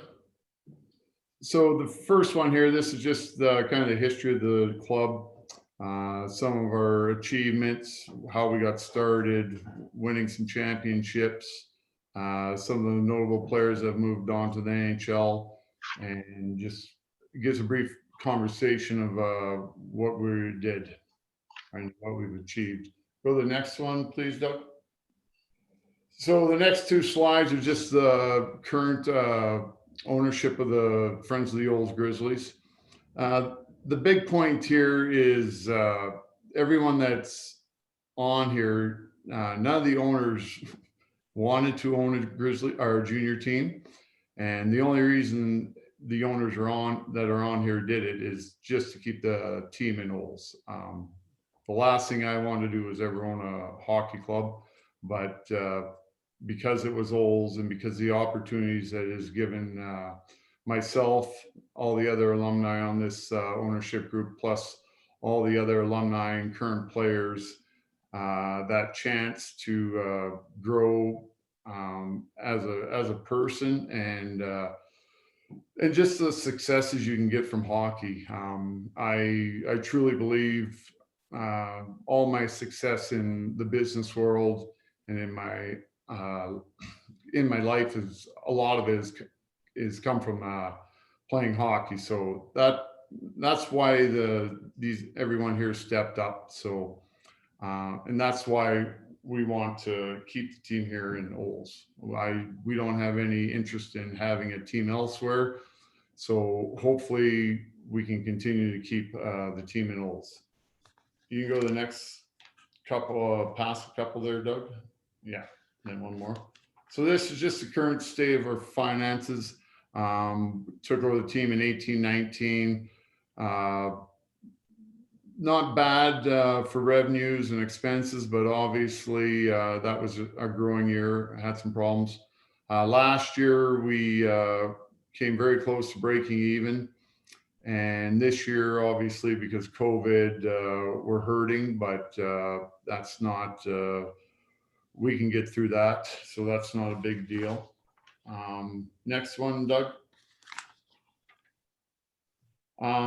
Here's just kind of what our plan is. So we don't see the Olds Grizzlies as just the junior team. We want to see it as what our head coach Scott Atkinson would call Olds United. And so what we are trying to do is have a development of sports, hockey especially, in Olds, and with our main goal of having everyone being able to join in. The one thing that is I don't like about hockey is it's become such a expensive sport. So we are trying our hardest to keep the costs down and doing a lot of these programs and stuff so every kid can afford to play. Girls, boys, it doesn't matter to us. Our thing is to have Olds minor hockey, Olds Grizzlies, and even the rec, and any kid that wants to play hockey. We want to be able to do it at a very low cost without having to pay a lot of money. We've already started an academy here with the schools, and it's pretty much the same thing you would get as if you went to the Edge school or any of those. Instead of paying $30,000, you pay a tenth of that. So that's something we're proud of. The schools have been awesome to work with. The Olds High School has been like tremendous, letting the kids get credits for it. So it's very good that way. Our next slide. So this is everything that we're trying to do. So we've got our fall and winter program. So Olds Minor Hockey is an owner of the Grizzlies. They have as much say as any one of the other owners. They sit on our board, and we've been working with them, and I think we've got a tremendous relationship with them. So right now we'll be doing their conditioning camps, their evaluations, their on and off ice development. Our Triumph Skills Academy is the one the kids can sign up through a school. We have our Speed Demon skill sessions. That'll be something where we will be teaching, our coaches will be teaching every level of kid in minor hockey who wants to sign up extra ice to develop their skills and become better if they want.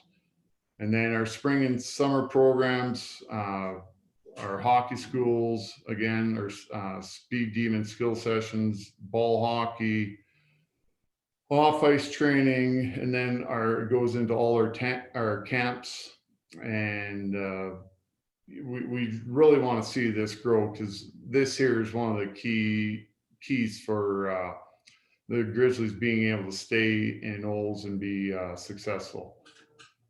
So next slide, please, Doug. So this is just kind of gives a brief look at where our dollars and money we go to raise in the community. So right now, the Olds Minor Hockey, they make about $70,000 a year off the concessions and at the Grizzly games. The deal is they run it, they get the money. It helps keeps the cost down for the registrations for minor hockey. So I think that's a very good give back from the group here. We bring in over 800 hotel rooms per year with all our camps or tournaments or tryouts. We're hoping to expand that into spring teams and leagues and tournaments. We spend over $60,000 at the local liquor stores, $65,000 a year at the grocery stores to feed our players, $30,000 for the local bus company, $40,000 at Diggers. We have the Grizz Den downtown where we train players and the Olds Minor Hockey kids. And then everything else that all the teams and people coming into Olds bring. So that is kind of where the Olds Grizzlies are at. We know that's tough to keep the Grizzlies here with especially the size of the community, but we truly think it's worth it. Like I said, the schools, their fan base, their volunteers, the local businesses that help sponsor the minor hockey, all that stuff, we're really good. And we know that we're responsible for all finances of the operations. We'd never come to the town and ask them for, or ask you guys for any money to help keep the team running. We understand through fundraising, running these camps and everything, that we have to make a go of it, and we are quite certain we can. Our one ask is that we, on the ice bookings, that we get first opportunity to book the ice and take as much ice as we need to run these camps. Our camps, like I say, in the summer, it's all for the local kids to, like the hockey schools, conditioning, right into the tryout form. And then in the spring, so we can grow our camps and expand our revenues in that. This past year, we've had a few issues with booking, and we haven't been able to secure the ice times that we've needed in order to make these things successful. That's obviously our number one ask. If we could have that, we know we could make a go of it here. The owners want it here. We just have to get it to the point where it's cost neutral. We don't need to make money. We don't want to. We know this was a donation. That's all it was. It wasn't. There's no. If we can break even, we're more than happy, and we want to grow it. We truly would like to see Olds be more than just the local hockey hub. We would like to grow it even further. All the surrounding towns, minor hockey's dying. Like Sundre doesn't have minor hockey anymore. Didsbury, Trochu, Three Hills, very few places, Bowden. So all the kids are actually funneling here because the local towns won't have minor hockey. And so we're definitely trying to do that. So like that is our number one ask, is to have first priority to book as much ice as we need. Obviously the Broncos, I forgot to mention them. We have no problem with them booking ice, whatever they need. I think that's a great program they've got over there, and we like working with them as well.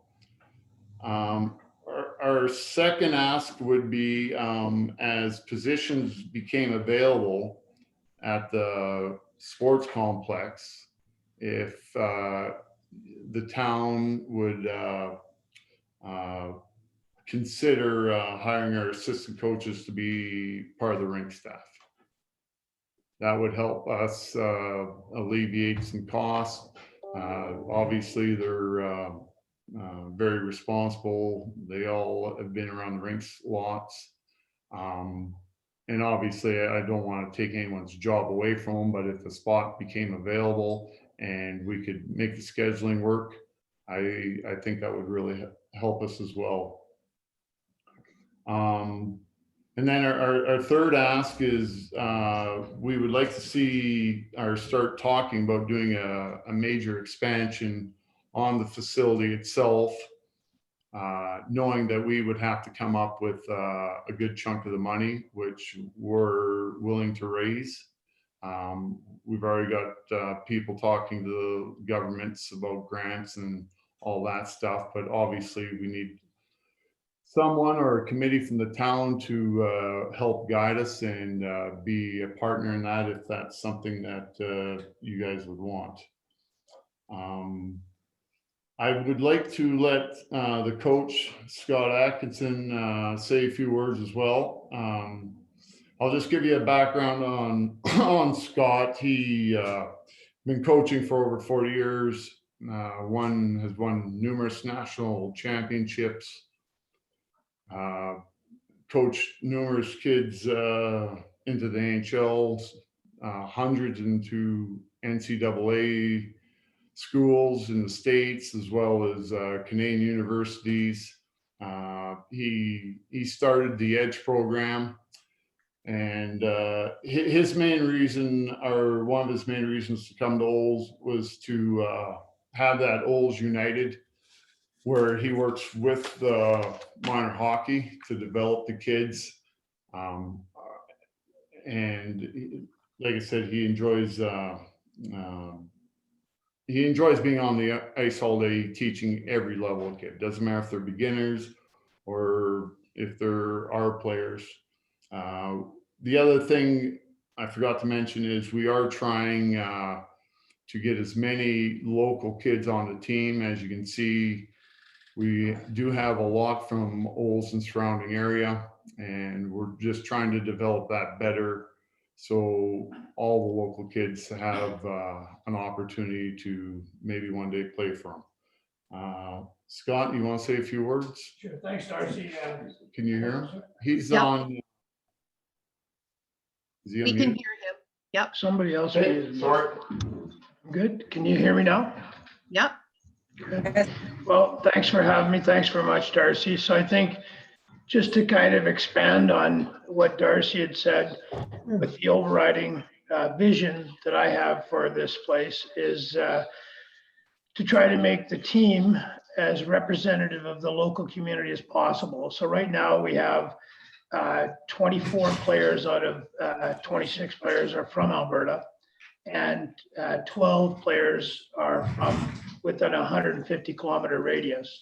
So my goal would be to be in very short order to try to develop as many players as possible, as local as possible, until the roster is saturated with local people, and then obviously still be successful. And one of the parameters that's required for that, in my opinion, is to have a strong hand in the development of all the players. So like Darcy said, my goals aren't limited to the elite, but obviously we have a place for the elite in our plan as a result of us being an elite junior A hockey program and wanting to be more successful, obviously. But we do feel that we don't want to leave anyone behind. And very similar to the Boys and Girls Club, we feel that every kid should have the right to play and try to make that as affordable as possible. I think the ownership group has done a great job of embracing this philosophy, and think that we're already the most local junior A team in probably the world, and we'd like to continue on that path. Okay, thanks, Scott. Does anybody else from the Grizzly organization want to say anything, or are we? Sorry, I couldn't hear you there, sorry. Oh, Scott, thank you for that. Does anybody else from the Grizzly organization have anything else they would like to share before we go to questions? I don't see anybody. So, okay, questions from council? Councillor Harper. Thank you very much. And thank you very much, Mr. Dallas and Mr. Atkinson, for your presentation. You've outlined 3 asks. And one was talking about being able to book as much ice as possible. And I'm presuming you're asking that question in reference to the spring and summer seasons, or is it through the whole winter season as well? I just need some clarification on that. As you are aware, we try to make sure Olds Minor Hockey and Olds figure skating programs, which is total youth related, are given first priorities, looking at your schedules as well. Yeah, no, that's 100% correct. We're just looking at booking in the summer so we can get all our programs, and in the spring so we can continue on the programs that we want to run. Obviously, during the minor hockey season, figure skating season, yes, we have no problem with the way the ice is distributed, and that's why we're trying, and with the schools, is take what we call the black ice, and that is during the day. So when the rink is sitting empty, our goal is if we can do it, as we move along here and get the middle school and even the elementary school involved, we would like to be able to have the kids practice all day long. As far as the minor hockey and figure skating, the way it's gone for the last 40 years, we are more than fine with that. Just if I can just add something there. Sure. Oh, yeah. Yeah, so I just view us as an extension of that program. So we want to be like integral partners with minor hockey and all the schools. So that's kind of the thought behind Olds United. We want to be sort of together in one greater unit, I guess. So I see us as kind of an extension of minor hockey. Okay, thank you. Is that supplemental, Councillor Harper? Yeah, it is. And I just needed further clarification from the Grizzlies as to how late in the spring season they want for the town to keep that ice in, with the town knowing that we have other sports groups in our community that don't necessarily need ice. Yeah, no, we understand that. We know that lacrosse needs the ice as well, and I'm not, the last few years that we did this has been absolutely fine with us, right? Like whenever the town decides that ice needs to go out, that's when it goes out. Like our biggest thing here is to be extremely good working partners with the town, because without the town's involvement, the Grizzlies won't be here, right? We understand that, we get that. I don't want to ever get in a fight or an argument even with the town over how this works. If it doesn't work for the greater good of everyone, then we know the team just can't be here. I'm really hoping that the team can be here and we can work everything out. It's always year to year is different, and we understand, like even with the Pinty's curling coming, well, supposed to be here, we knew, right? We knew well in advance that the ice would be taken out early and curling would be coming in. We have no problems with that. Okay. Thanks. Thank you very much. Dorothy. Mayor Majishka? There we go. Thank you very much. Thank you, gentlemen, for your presentation. I know the community of Olds is one of the smallest, and I believe in all of Canada, for a major junior club to be in, and it's been such a huge part of our community for the last nearly 40 years that I remember the day it was announced that you were coming from Tabor here. So it's a very important, I think, from the town of Olds' perspective, to keep you in our community. And Scott, you and I have had some pretty in-depth philosophical discussions about your vision of Olds United and making hockey inclusive for all, not just the elite athletes in town. So I applaud your initiative to do that. And it looks like over the past year and a bit or 2 years that you've partnered very, very well with Olds Minor Hockey, something that maybe wasn't quite as strong a bond as it is today in the past. So I think that goes a long way into that initiative for you to include all anybody who wants to play hockey. So that's fantastic. Now, one of the asks you did mention was a facility expansion. Could you maybe elaborate a little bit more on that? And what sort of things have you got, Scott? Like I said, your vision is incredible. The first day I met you, you and I talked for about an hour on your vision, and it was absolutely phenomenal. So please enlighten us on what you have in store for our facility, if we can help. Well, for me, do you want me to? Go ahead. Yeah. So for my part in it, I love the rink, and I love that it's a pure hockey rink, and think that it has a lot of character and makes us unique as opposed to some of the more modern rinks. But I do think that, having said that some of the amenities are a little bit, well, they're non-existent. There's just not any space for them.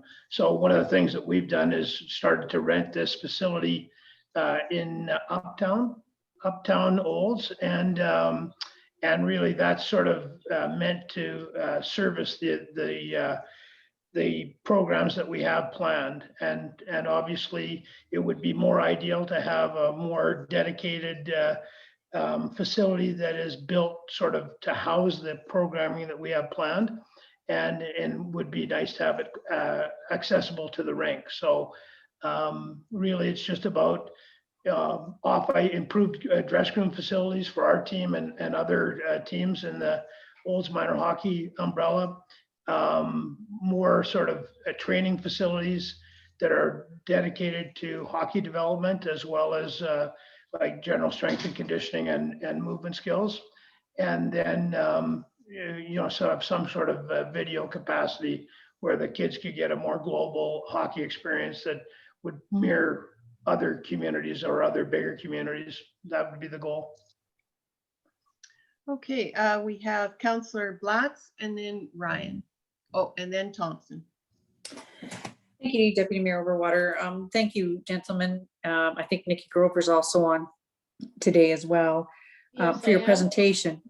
And I'm very impressed to see the direction the Grizzly organization has taken with your community involvement, particularly, and getting the players out and about in the community and becoming involved with the schools when they can. Again, of course, COVID's been a detriment for certain, but I really like to see the direction you're going, and I'm very impressed. And I was very glad to have the opportunity to speak with the coach the other day and get a clear picture of where you intend to go and take the organization. And I think the more that we can get this out in the public and people become aware of the programming opportunities, it's going to be good. And I think we as a council recognize there's going to be challenges, particularly with bookings and limited ice and availability that we have in our facility. And it's good to know that you're also recognizing that we're going to have to look into the future, and we potentially are going to have to grow at some point in time for certain within that existing facility. So thank you again for the presentation and for bringing this to council.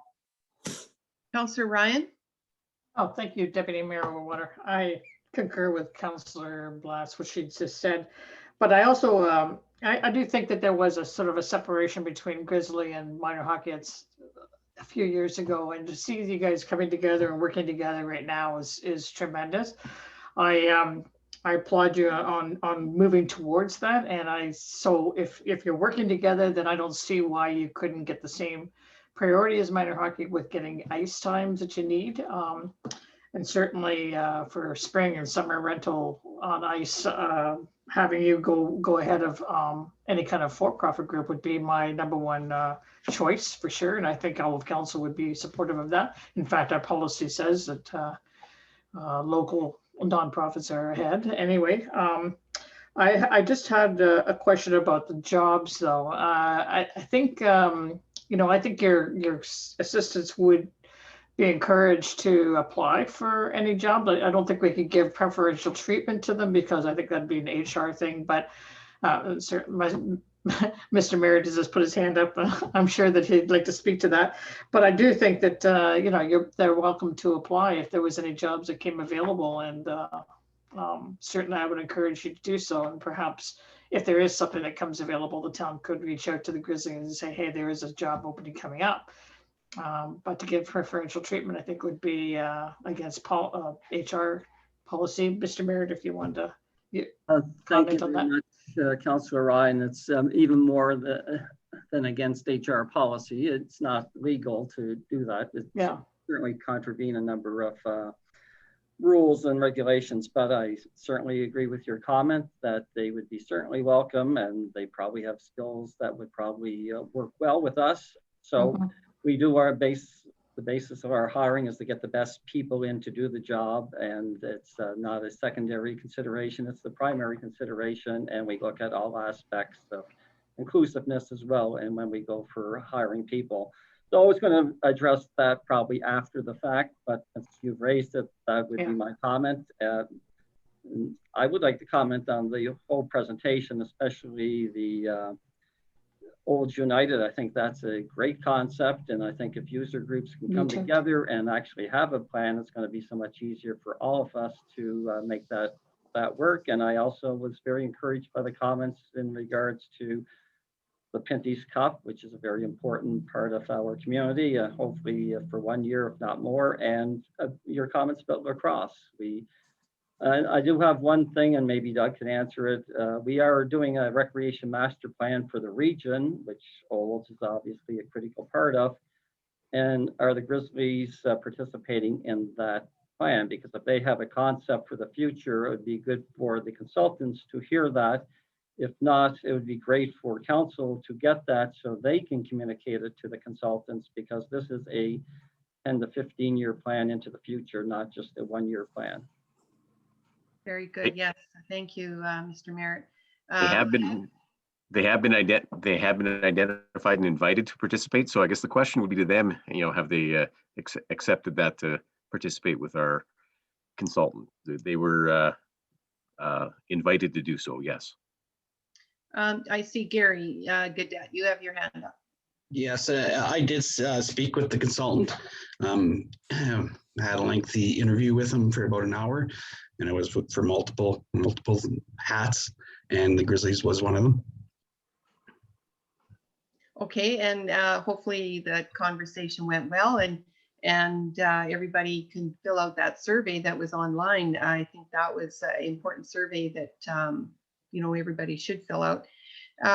Councillor Thompson, you had your question or comment? Just to comment, Deputy Mayor, I think what I heard today is that we have a community team that has a vision for uniting as a team that's considering community, and I was very I very much appreciated the comments that leadership from the Grizzlies have made about considering other sports, about considering athletes of different caliber, and the community as a whole. The Grizzlies is a very, very important part of Olds, and the leadership they're showing is tremendous. So I just wanted to thank them for not putting themselves first, but considering the pack and trying to raise the tide for all players in the community. So once again, thank you very much. The comments about hockey centralizing in Olds, I think, is a key consideration for us here, though. If minor hockey is not failing, but if it's centralizing to key communities, and Olds is one of those communities, we will need to be very mindful of that as we continue to grow. And I appreciated that information and the feedback from the Grizzlies Club, because I think that's something we'll have to be mindful of as we look at new facilities and ensuring that all players, regardless of the game, have an opportunity. Thank you very much, Grizzlies. Well done. I have Councillor Ryan and then Councillor Bennett. Thank you, Deputy Mayor Overwater. I did have a question also with regards to the facility expansion. So if you could tell me, I guess it just sounded to me like you weren't looking for an another rink, but rather that you were looking at training facilities, a place where you could develop players and also have a video capacity. So do you have any idea of where you would see the growth of the sport techs where we have right now, Sportsplex, and also what you would need for additional size to add on to that facility? As of right now, no, we don't. Okay. Obviously, we don't know the zoning and the planning and how it all works. So we just want to start talking about it, see if it's something that you guys want to entertain. Oh, so you're just trying to open the dialogue and get us thinking. Is that what you're doing? That's exactly it. Yeah, okay. Well, thank you for that. And also, I did want to also say thank you for, the presentation and your idea, the concept with regards to uniting. And I think that's the way to go to make sure that the growth of not just the Grizzlies is here, but minor hockey as well. Thank you. Councillor Bennett and then Harper. Thank you very much. And thank you to everyone who presented today. It was a great presentation and lots of excellent information. And thank you for being leaders with a broad, inclusive mandate for Central Alberta. If everyone else is getting rid of, I don't know if rid of minor hockey and centralizing in Olds, but another partner we'll have to consider working with will be Mountain View County. So that's someone else to add to our list. Thank you. Thank you, Councillor Bennett. Councillor Harper.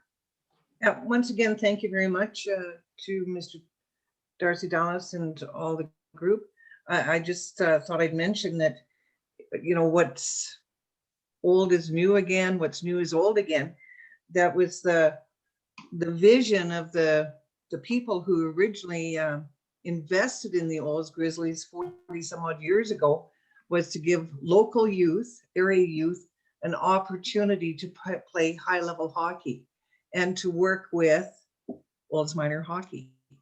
So I think it's pretty good that they're going back to their roots to do that. So congratulations on that. Thank you, Councillor Harper. Any final comments from the Olds Grizzlies? Darcy, do you have any final comments or anything? No, just thank you guys for your time and allowing us to do this. Okay, Scott, Mr. Atkinson, did you have any final comments? No, I just appreciate the opportunity to talk to you people in the ESL. Thank you very much. Great. Okay, if there's no further, Mayor Majishka, you're going to make a motion. Yeah. Okay, very good. I move that we accept the Olds Grizzlies presentation with information.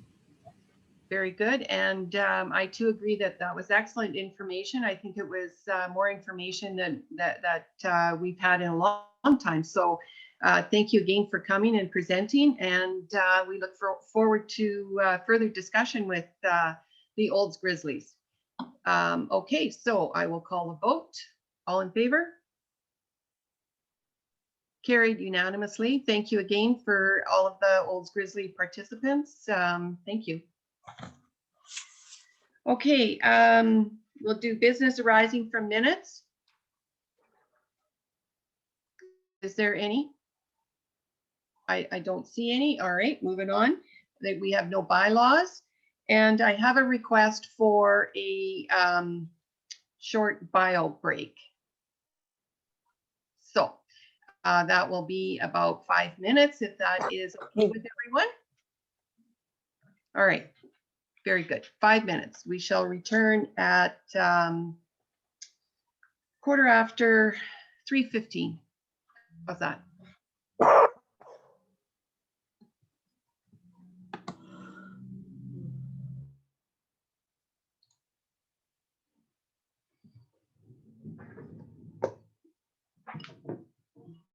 I think we have everybody back that we need.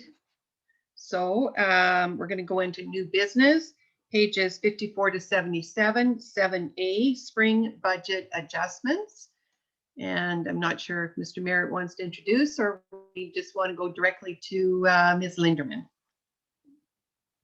Excuse me, yes, Deputy Mayor, I would like to ask Ms. Linderman to lead us through the good news and the bad news of the budget adjustments for your information for today and possibly for decisions to come into a future council meeting. So with that, I'll ask Director Linderman to speak to the changes and some of the adjustments that we're looking at. Okay, thank you, Mr. Merritt. Ms. Linderman. All right, thank you. I'm just going to ask Sean to share the agenda because I will be spitting out a lot of numbers and I find it easier if they're on the screen. For sure. Very good. Perfect. So I'll just start. So as we know, the budget is passed in December, and when it is passed, the assessment for the year has not yet been completed. We do work with the assessor to provide as accurate an estimation as possible, but as we know, that normally changes throughout the year.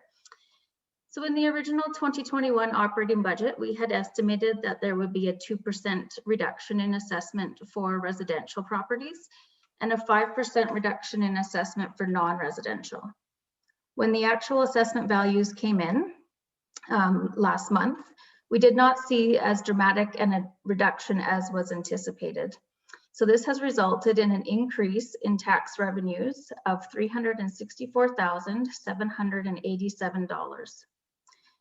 So on page 55, Sean, if you wouldn't mind to move to the next slide, we have the proposed adjustments for the 2021 operating budget, considering this increase to tax revenue. So beginning with the revenues, we have the increase of $364,787. Next is a proposal to remove the transfer that we had coming from the tax stabilization reserve for $52,092.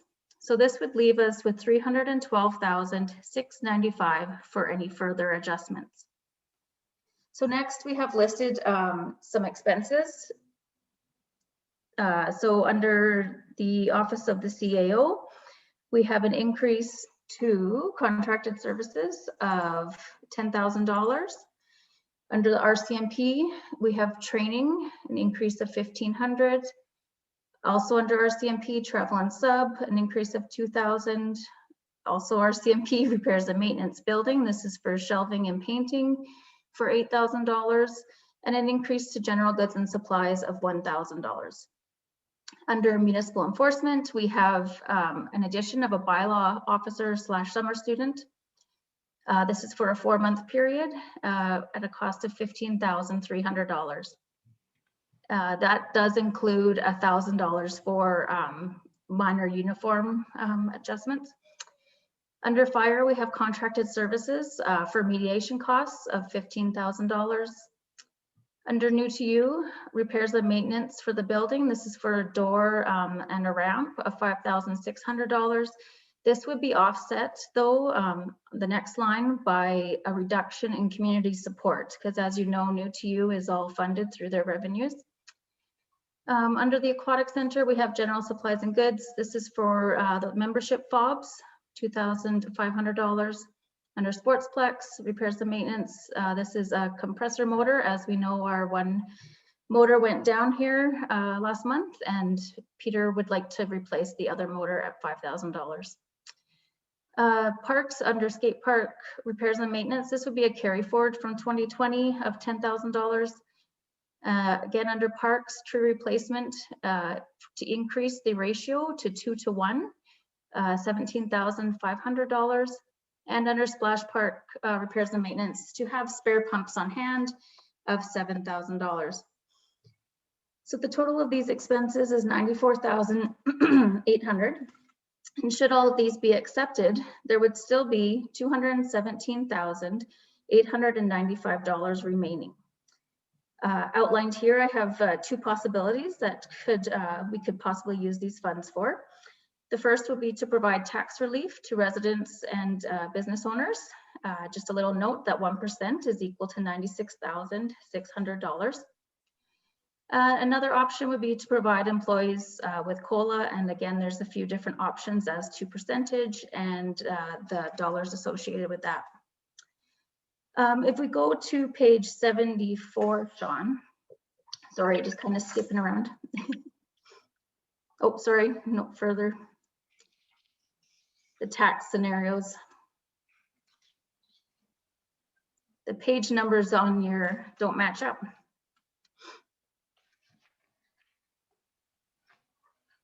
There we go. So I just wanted to touch on the tax relief a little bit. So at the top of the page, we have our current situation. This shows what the average residential and non-residential property will see in terms of taxes with a 0% tax rate change.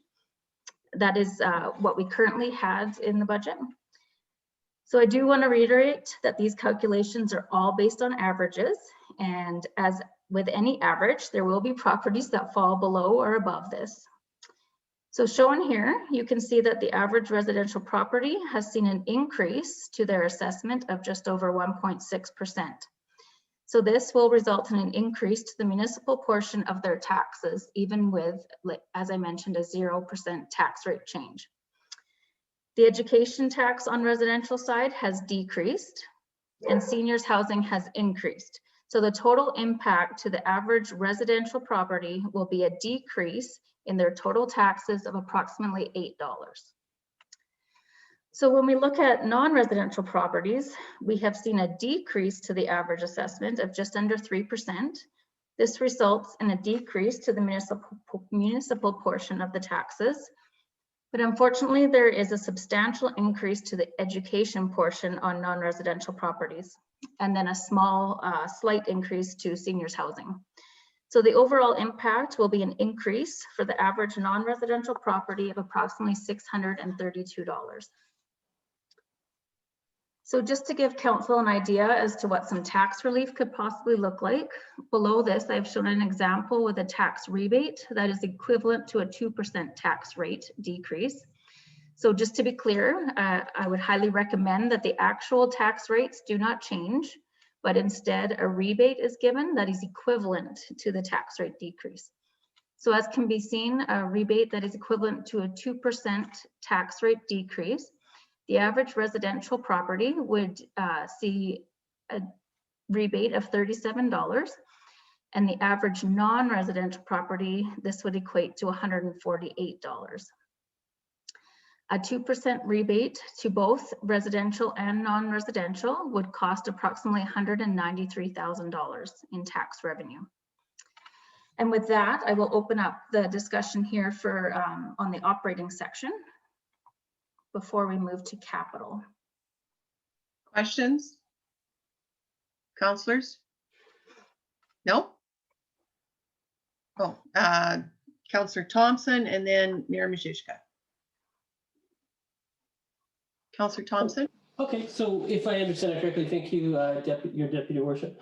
Ms. Linderman, so again, you've presented $94,000 worth of adjustments in the first portion, of which council can decide if we wish to go ahead with those.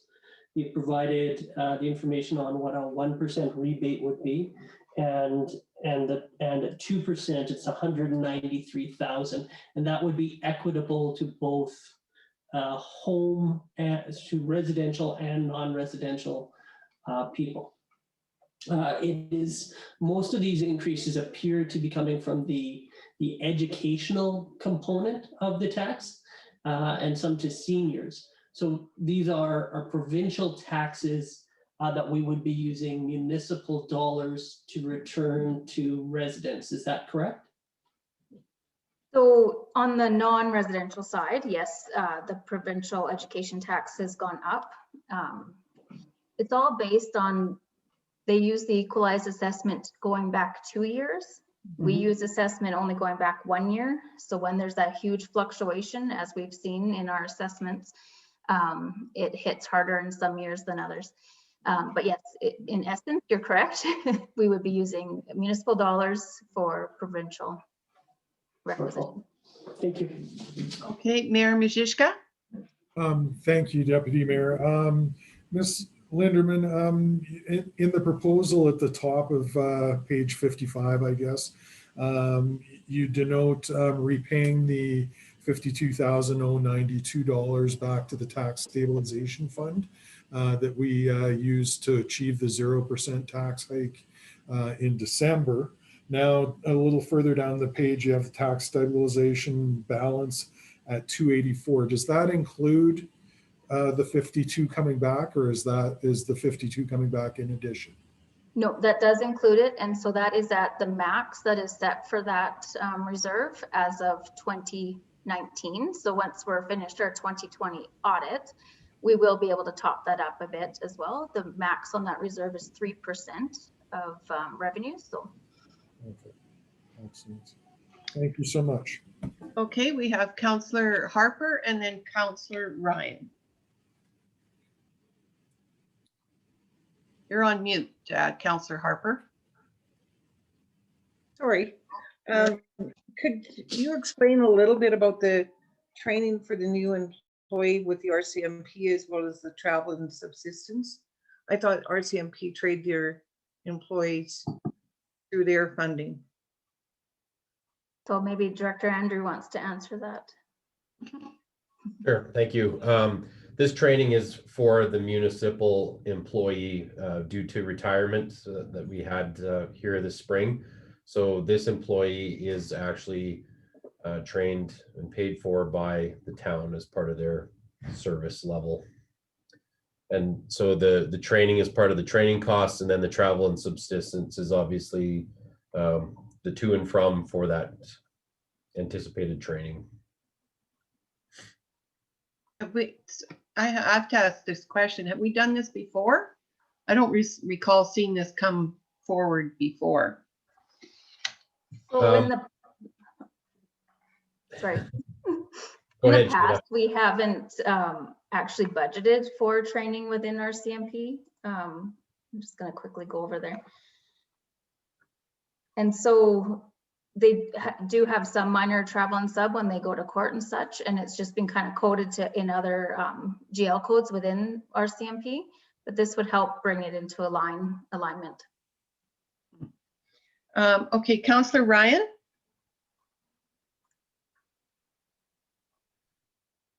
Counselor Ryan? She's frozen. Am I frozen? No, you're not. she It is Counselor Ryan. Okay, very good. Sometimes I never know. Okay, does somebody else have a question while Counselor Ryan is thawing? Counselor Thompson. Counselor Thompson, you're on mute. Thank you, Your Deputy Worship. Ms. Linderman, can you explain what the $10,000 contracted services for the office of the CAO is? What that related to again? Yes, so this was one we had actually reduced back in December. And it has come to my attention that is one that we should not have reduced, as we do have software that does come out of that account, that it will be over budget should we not increase it back to its original level. Thank you. Counselor Ryan, you're back with us. Yeah, I had a power flip here just a minute ago. So all of a sudden everything just turned right off. Sorry, I didn't get, so I was unable to hear my answer with regards to the contracted services. Oh, sorry, the office of the CAO? Yes. Yeah. So this was one that. So you went blank before your question was. Oh, I'm sorry. Sorry about that. I had a, thank you, Deputy Mayor. I had a question with regards to what the contracted services were because I couldn't remember from our budget talks in November. Right. And so this was one that we had reduced during our budget talks, and it has come to light, to my attention, that we have software that comes out of this account and we have an agreement for already. If we were to reduce it, we would be over budget. Okay, thank you. Counselor Blatz? Thank you, Deputy Mayor Overwater. So with the skate park repairs and maintenance, a carry forward from 2020. So this is just to do upgrades to the concrete and remove some of our lovely graffiti, I assume. But I don't see anything on here. I know we've discussed at great length having security cameras put up. Is that anywhere, or is that going to be included in this 10,000, or this is something we're just going to look at 2020, the 2022 budget? That was my impression. And normally the cameras do fall under capital budget. So that. Oh, okay. No, that's good. That's fine. Any other questions? Counselor Ryan?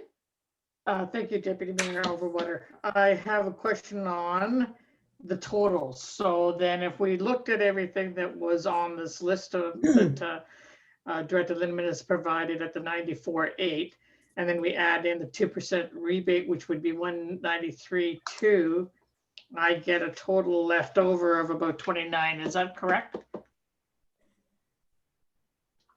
I get just under 25,000. Okay. Yeah, it's 24. Sorry, I'm looking at my finger wrong. Okay, so then would we be looking at moving that amount of money then into our tax, to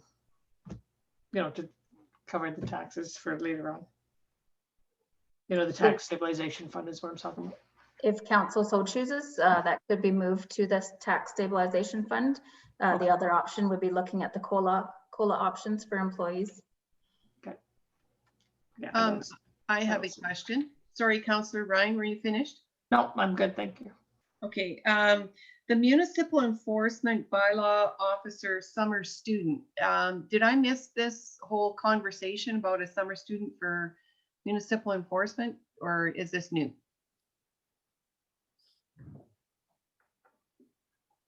So this was something that was brought up during service level review and was asked to be presented today. Okay, so does somebody want to speak to it? I'll let Director Andrew take that one. Sure. So in the service level review conversation, it was mentioned that when the shift went from the previous work schedule with our CPOs to the 7-day coverage, it created the gaps where when one or the other or both would be away on vacation or illness, that we would see a drop in service levels. So one of the most cost-effective means of maintaining that service, especially through the summer months when vacation is prevalent, was to look at hiring a summer student that would be bylaw specific. So we're talking community standards enforcement as opposed to CPO function. And so in conversation with Mr. Fox, they determined that the cost of a summer student to bring them on board would be approximately $15,000, which is covering wage and a basic uniform, which essentially just identifies them as not the public, I guess. So that's the presentation on what that would look like as far as that cost, and the further details we do have. But basically, the area of focus that Sergeant Christensen would aim for would be the unsightly premises. You start looking at trees and vegetation overgrowing sidewalks, you know, all of those kind of pieces that are very time consuming of a CPO. And the other concept that was covered that he's proposing would be an in-depth evaluation of graffiti on public infrastructure, such as your electrical boxes, phone boxes, things like that, and basically scouring the back alleys and areas that are not commonly seen to make sure we had a handle on it, so that a proactive program can be undertaken. Thank you. Yes, now that you've given me that very good definition of what that is, I do recall that after 2.5 days of sitting there, I think I might have missed a few things, but thank you very much. Councillor Thompson and then Harper. Thank you, Deputy Your Worship. Overwater. This is an item that I'd actually speak against. I think we have exceptional CPOs, and they definitely do their job. But as council, we approved a change in scheduling to allow them to accommodate more days because for several reasons. Now backfilling on top of that, I believe, is an additional service level.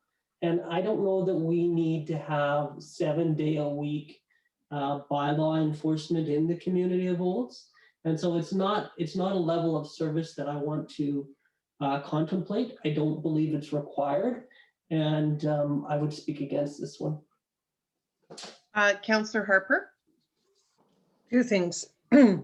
Once in reply to Councillor Thompson, perhaps there could be a trade-off in reference to the hiring of summer students and not hire, I don't know how many we've got hired, 15, hire only 14 for that position, and then up for the CPO summer student position, and just topping up that salary. I could certainly go for that.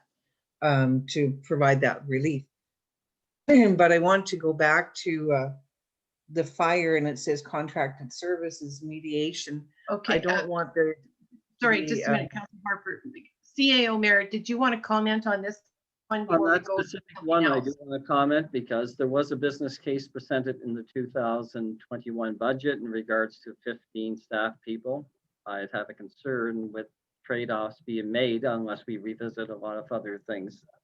That's just my comment in regards to why there's 15 people, and I'm not sure if, I think I'll leave it at that and not have Director Chance speak to it unless there's a further discussion, which can take place next week as well. Okay. So Councillor Harper, you have something, a different topic now? Just in reference to contracted services fire, I think it's coded wrong. I understand where the money needs to be there, but I don't think it should be attributed to fire. I think it should be under the office of the CAO. Just saying.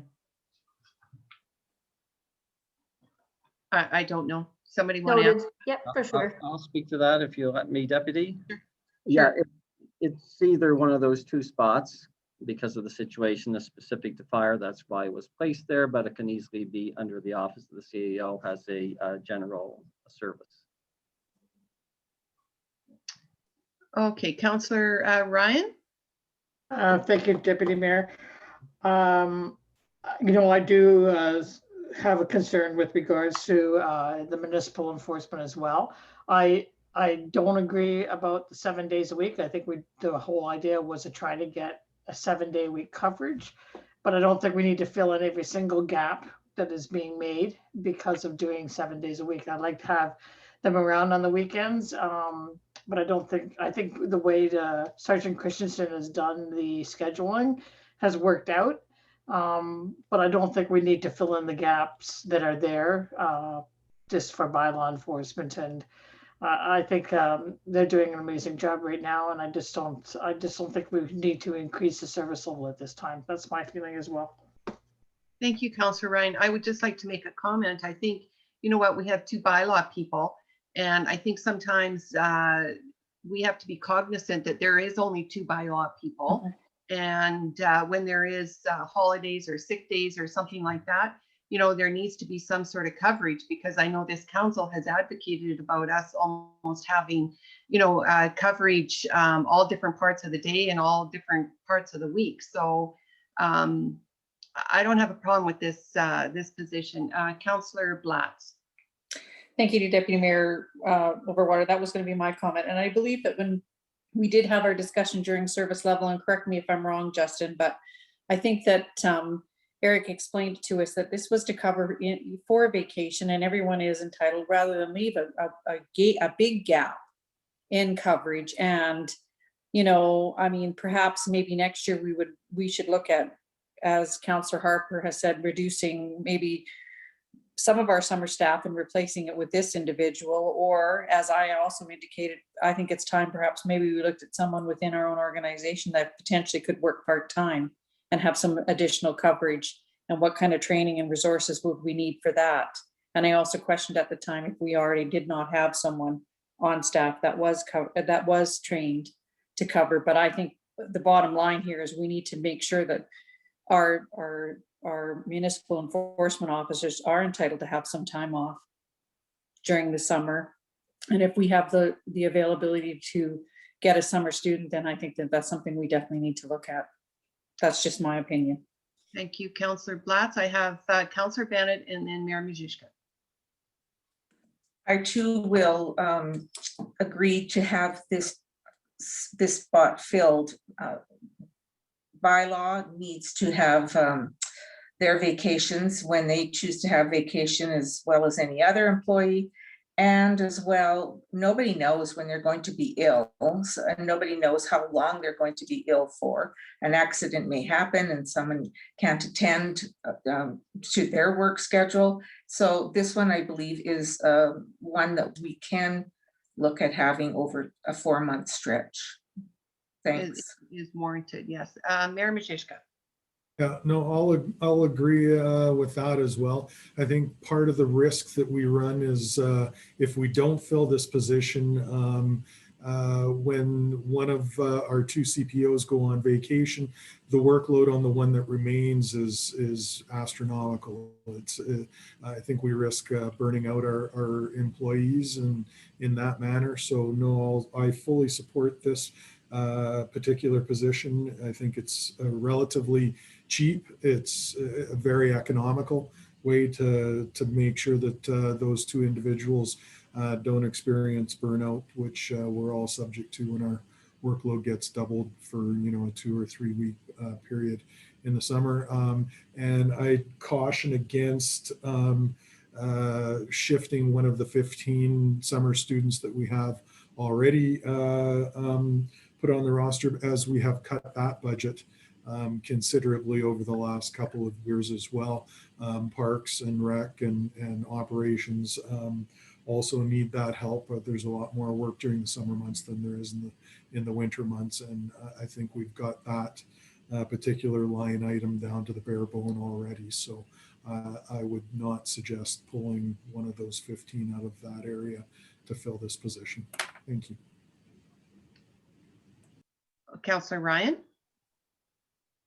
Thank you, Deputy Mayor. I just want to make it clear, I never said that they couldn't go on holidays or during the summertime. I just said that I didn't think that we needed to fill in every gap.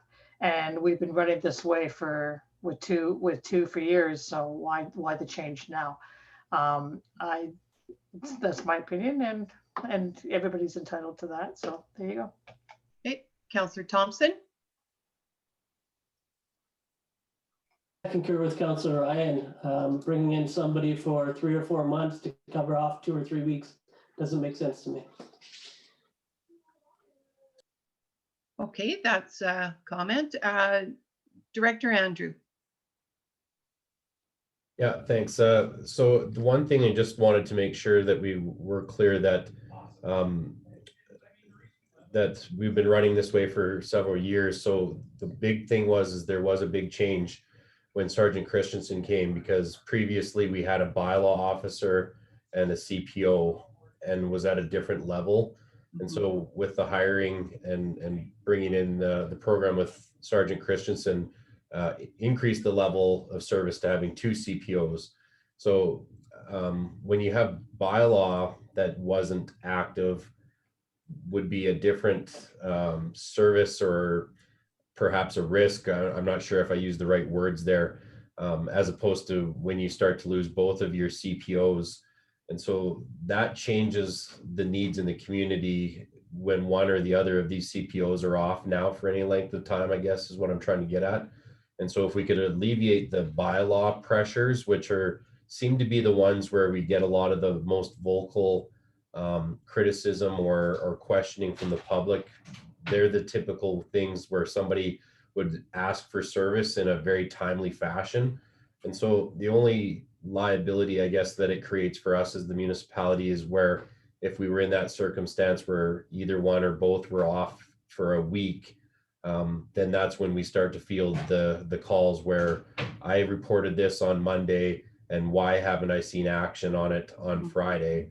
And it's because we simply don't have any staff on board for that. So I'm not saying that this will alleviate all of that, because inevitably there are those things, but the CPO function can be covered by the RCMP, but the bylaw piece is that one area that it leaves us. So that's my only comment and advice I want to give.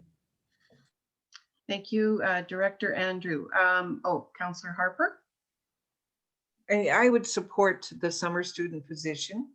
Give it a try for this year. I know our biggest complaints are normally over the summer in reference to unsightly premises. And if a summer student position can react in a timely manner to all of these complaints that we receive over the summer, then I think it's well worthwhile.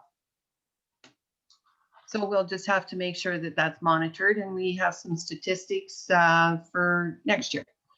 Okay, so any further comments? Councillor Harper, you have another one? Yeah, and just in reference to tax rebate scenarios. Yeah. I recognize where Councillor Thompson is coming from, where we would be using our tax dollars to alleviate the pain of provincial increases or increases to the total tax bill to, in this case, it's the non-residential property owners. When you look at the average, the educational increase for that average non-residential property is $821 increase. That's very substantial. And this is out of our control, but the suggestion is to use our tax dollars to shield that provincial increase. And is that, is that right? Yeah, I guess, all non-residential tax payers would love to have that decrease or that shield, but we should look at, is it right to do that? When the people to look to is the province for this educational increase. Well, is it right for us to subsidize the province? Bottom line. Yeah. Okay, so we have Councillor Thompson and then we have Mayor Majishka. So thank you, Councillor Harper, for clearly stating that. My concern is in this situation, residential property owners actually contribute to offset the non-residential side, which is actually just a collection for the province. Now, I really struggle with this one because it doesn't matter if it's the province collecting it or we're collecting it, it's still our tax dollars. The issue is a portion of our electorate are paying a bill that is owed by another portion, and it wasn't a situation we created it. So it creates a little bit of a Robin Hood and Sheriff of Nottingham situation, and I'm not sure which one we'd be. Thank you. Mayor Majishka.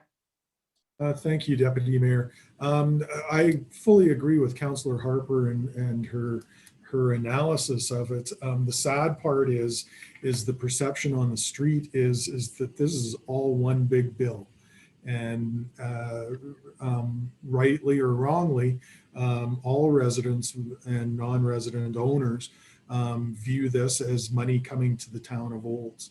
So I think we've got to find a happy balance here.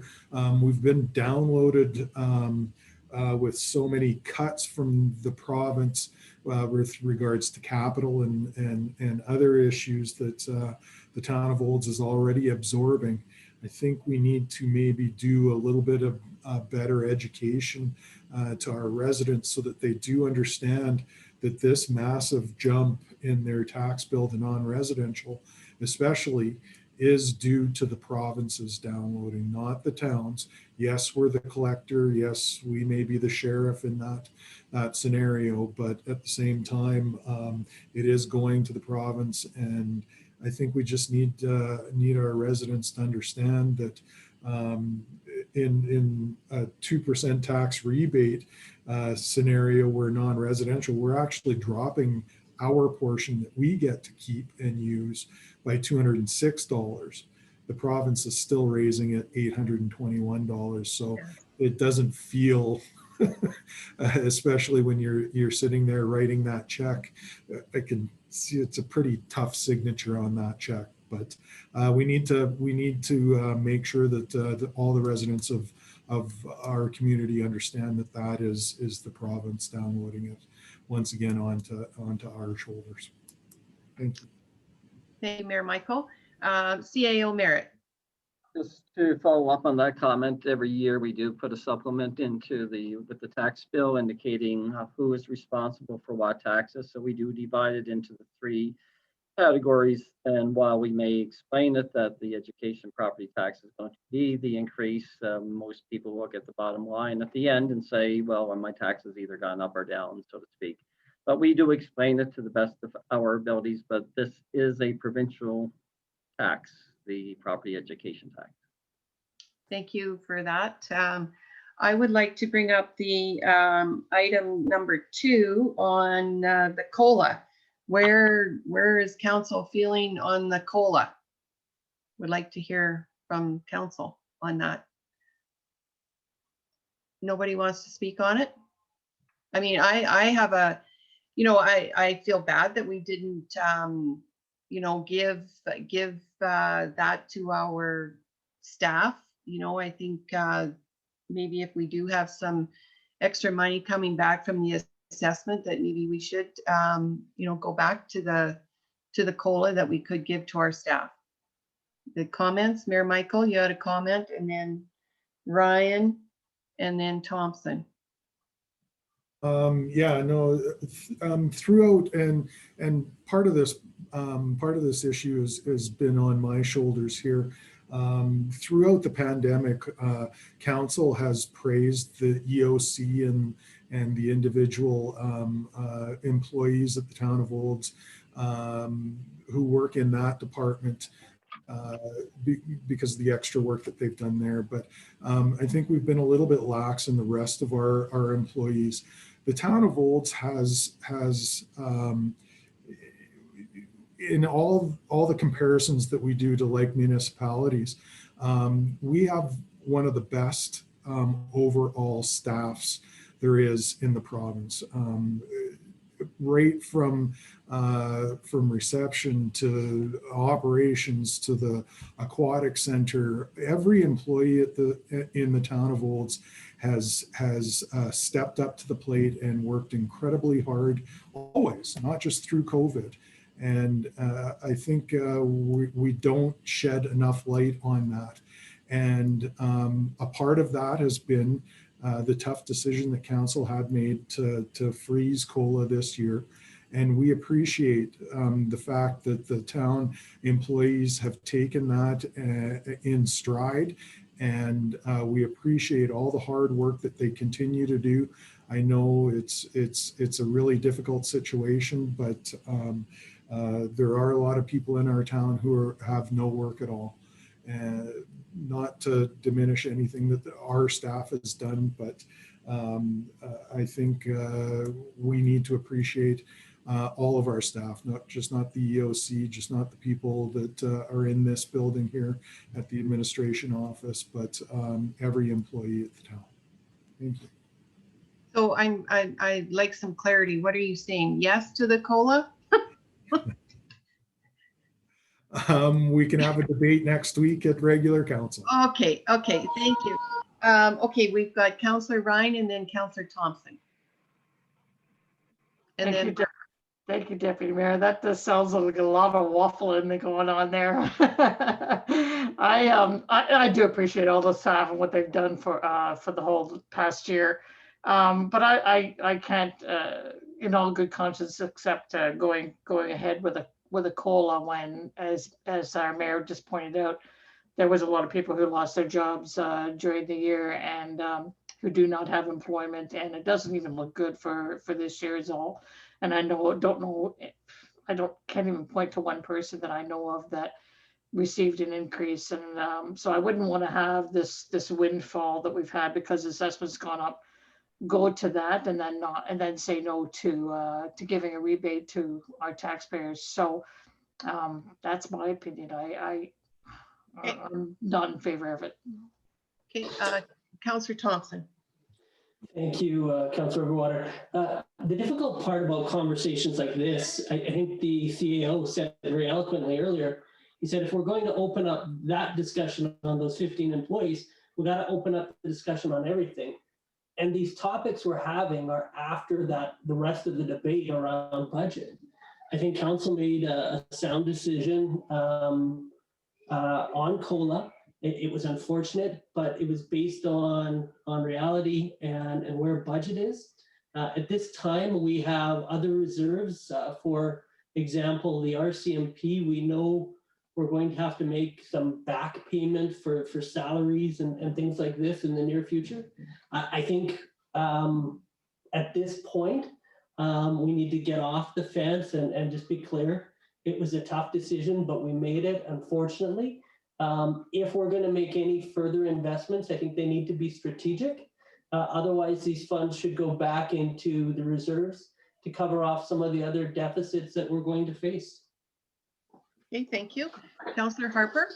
I agree. I just wanted clarification on the page 74, the tax rebate scenarios indicates a 2% tax rate decrease. Or is it 2% tax rate decrease or a rebate? That's the first question. It's a rebate that's equivalent to a 2% tax rate decrease. So, but your page 55 says 1% is equal to $96,600, but your scenario is 2%. Yes. So at 2%, you would be using up 193. All of the excess money? 193. Yes, it's about 193,000. Okay. So once again, I look at this tax rebate. I know that the average residential property will see a slight decrease, and knowing that the higher assessed properties will probably see an increase in their tax dollar, property tax dollar. But on the average, as you've stated, everybody is going to see it either no change or a slight decrease. And yet the non-residential, we're using municipal dollars to shield the provincial part of it, but not enough to make a really big difference. Mhm. So, you know, I'm struggling with that. I'm struggling with that a lot. Oh, CAO Merit, and then For Councillor. clarification to the discussion, when we concluded the discussion of budget, we did conclude with to say that there was going to be budget adjustments, and we were asked to bring back these scenarios to council because obviously if there was no change in the assessment and the revenues, we wouldn't be bringing much back other than adjustments and dipping into reserves. What we're doing now is that there was an increase or a less of a decrease in the assessment, and therefore there's a bit more revenue, and we're bringing back what council has directed us. So that's for, again, PMP is for discussion and debate, and council meetings are for decisions. Councillor Ryan. Thank you, Deputy Mayor. I do agree that we needed options, and we did ask for these scenarios to come back to us. And while we are looking at this as a shielding, so to speak, the province is demanding the additional education burden on our non-residential, and I do think $148 is not a significant amount, but I'm sure that there'd be some people on the other side that said, hey, that is a significant. So I think it's still a scenario that we should be looking at anyway, and it's in front of us for discussion. However, Councillor Thompson did point out something that we should be aware of, and that is the fact that we do have this RCMP top up that we're going to have, and we don't have a lot of money in that area for it. I can't remember if Director Lindeman could probably give us that total right now or not, but that could be a big bill coming down that we haven't set a lot of money aside for, and this is a good area that we could look at putting some of that money that we're going to get here aside for that. Thank you, Councillor Ryan. Haven't heard any too much from Councillor Blatz or Councillor Bennett. Do you guys have anything you'd like to add before we move on? Councillor Bennett? Yes, I'm just going to say that, yes, we did ask for options. That did not mean that we were going to okay every option that came on this sheet of paper. So I don't like the knee-jerk reaction of some councillors believing that that was going to be the case. So with all of the suggestions, Ms. Linderman could tell us what we're looking at for the bill with RCMP. And the COLA, I believe, can wait. It was something that we asked to be brought back. It didn't mean it was a go forward. That's my opinion on that. So if Ms. Linderman has an idea of what will the RCMP bill look like, I would like that. So far, we've got $94,800.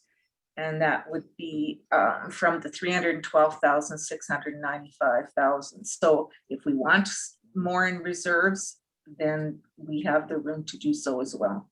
Thank you. Thank you, Councillor Bennett. Councillor Blatz?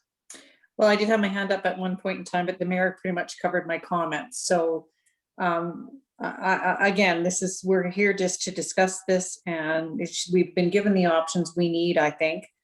They're good, and this is going to give us food for thought. It will come back to probably our next meeting in April, which we will then have to make some decisions. And I think if we have any further questions after this meeting, we can always email our Director of Finance, Ms. Linderman. She's always good about responding to any one of us, and get clarification at our next meeting. So, okay, thank you.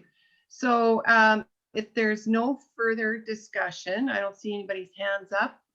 We've had a very good discussion, very lengthy discussion. So I'll get a motion to accept for information and to bring back to a future council meeting. Who would like to do that? Councillor Thompson. Yes, I would move that we accept this, this presentation as information and have it brought back to a future council meeting. Mr. Merritt, you're waving furiously. This is only part of the presentation. The second part of it is going to be capital, and there is, again, lots of new information on capital. So sorry. I do want Director Linderman to have that opportunity to present that aspect too. Yes, should we? Sorry, we should discuss that. Very good. Perfect. Trying Go to cut ahead. it off. I'll just get Sean, maybe if he could share his screen again. Okay. Perfect.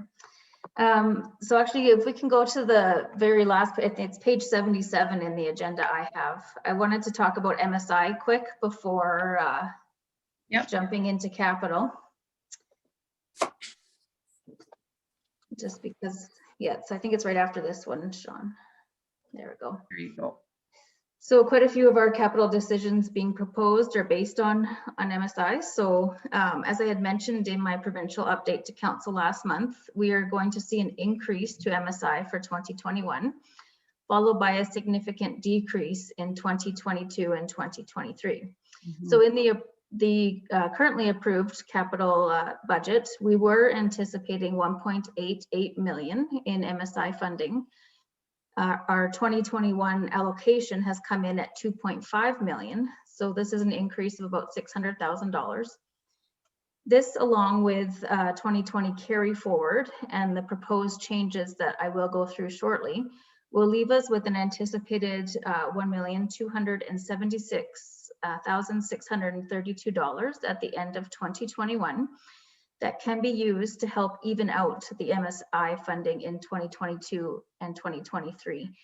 As you can see, the anticipated allocations for 2022 and 2023 are just over $1 million. So that is a significant drop to what we've seen in the past. So if we were able to carry forward this amount, we could even that out to just over 1.6 million for both of those years and help us carry on with some of our capital projects.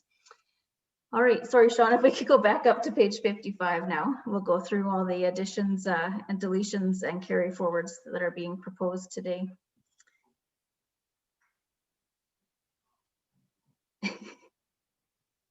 All right, perfect. So in there we have two requests for additions. This would be the HVAC unit at the RCMP building and the sump pumps at the Sportsplex for a total of $55,000. In the deletions being proposed, these are all focused around MSI. As I had mentioned, we had gone through, looked at what was in the 2021 budget to see which items could be identified as items that could be postponed given the current circumstances and funding shortfalls. So the proposed deletions today are $320,500. Next, we have our carry forwards from 2020. These are projects that were approved in 2020, but for one reason or another, were not started or were not fully completed by the end of the year. So the total carry forwards today are $4,473,819. So with all these additions, deletions, and carry forwards, our capital budget would increase $4,208,319 to a total of $12,684,919. And with that, I would just open it up to any questions.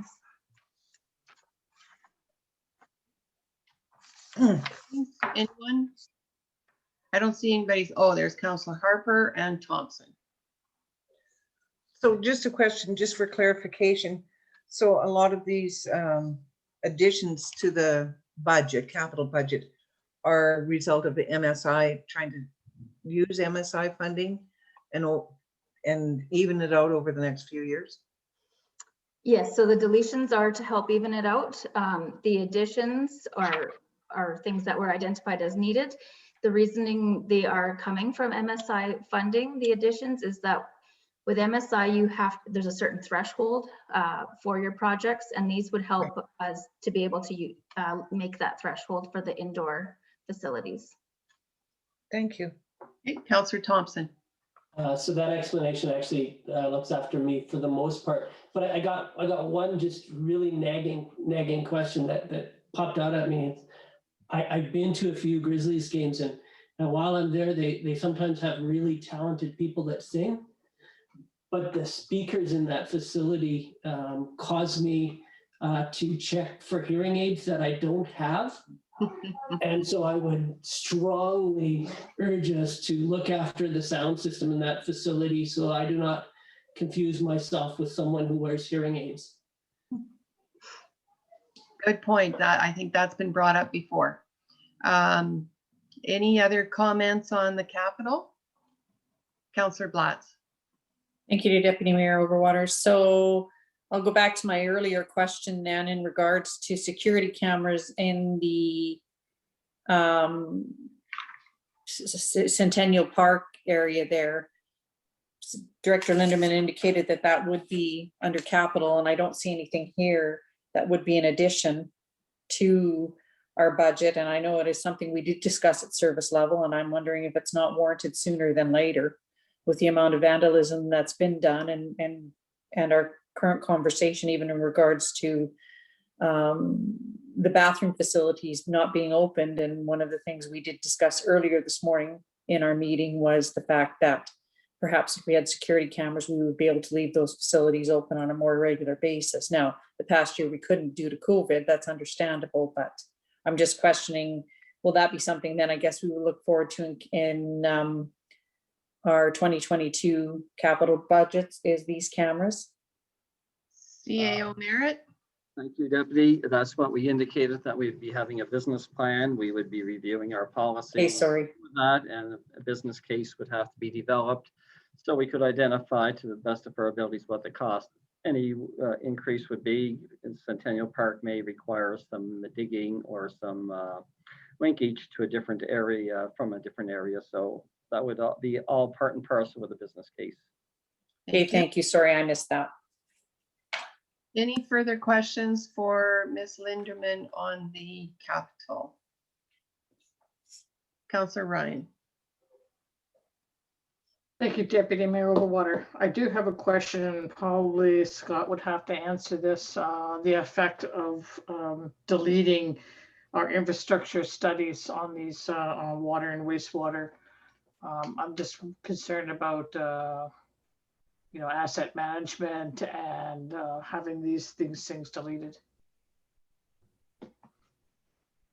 Thank you through the chair. Yes, those are two major studies that we'd like to have done, but sometimes we have to make tough choices in tough times. And in order to do a good job on these, you will see these come back to the table. But we are going to also research if there is possibility of any other grants that we can look at in the meantime, and in that aspect. So they are up for discussion to be on the chopping block for 2021. But definitely we'll have further discussions as we go into budget 2022. They all help is in that aspect. Is it would be lots of valuable information to be working on this fall and this winter. It does help with where we're at with, not necessarily with our asset management, but also our future growth and what we need to have for infrastructure needs in the future too, for further development. But Ms. Lindeman is going to have her staff, diligently turning over every rock and every leaf and every piece of paper to look for whatever grant that we can possibly get to help fund these. Okay, very good. Oh, Councillor Merritt, CAO Merritt. Director Lindeman, just to make sure I'm on the right page here. This was prepared before the federal government announcement, which is not official as well. It'll have to go through the budgetary process, but there was an indication that the gas tax for the Canada would be doubled, and that would mean a significant increase for us. It's a 1 year only increase. It'll go back to the previous levels after that. That has not been factored into these discussions because, as I indicated, there's emerging information all the time because of COVID and adjustments being made. So please correct me if I'm wrong, Director. You are correct. Yes. All I've seen on that so far is a news release, so I couldn't add it to this for sure. Okay, so if there is no further discussion on this, we do have a motion on the floor. Marcy, are you there? Somebody made the motion. Mr. Thompson, Councillor Thompson made the motion. Councillor Thompson. Okay, so we have a motion on the floor to accept this for information. Any further discussion? If not, I'll call the vote. All in favor? Very good. So it's to bring back to another council meeting. All right, so I believe that comes to the end of that, except now we have 7B. We have a FOIP number 17, disclosure harmful to personal privacy. So I have a thing I have to read here. Bear with me. Just as for the public and for who else is on. When council goes into a closed session, meeting attendees have two options for continued participation in the virtual council meeting. You may click on the leave meeting button and leave the meeting, and then watch our Town of Olds website and Facebook pages for live updates as to when council will return. Administration will post when the meeting will reconvene, and the meeting attendees are able to rejoin the virtual meeting at that time. Or you may stay online in the virtual meeting platform, and administration will move all meeting attendees into the meeting waiting room while council is in their closed session.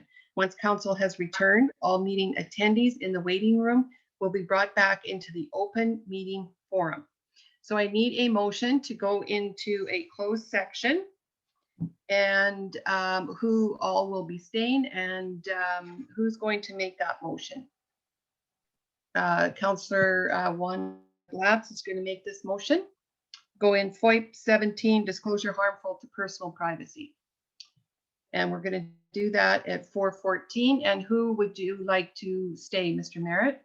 I'd like for my executive team to stay, as well as I would like the acting director of emergency management, Jennifer Lutz, to stay as well. Okay. So I think Sean will be removing people, and Marcy will stop the recording once we're ready. And the legislative clerk can stay as well. Okay, thank you. All right, I will move people into the waiting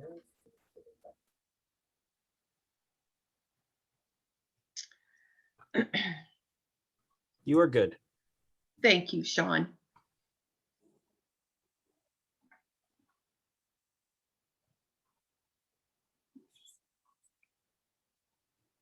Mary Jane, you have the thing in the chat? I do. Okay, very good. Had to revise it a little bit. That's okay. All right, whatever you want to say, we'll be ready for it. Okay. So I can make a motion. Is No. everybody there? No, not yet. Waiting for Sean to Nope, say. yeah, no, you're good. You're back in session.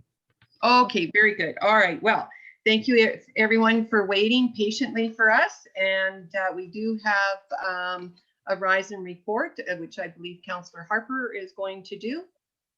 Thank you very much, Deputy Mayor.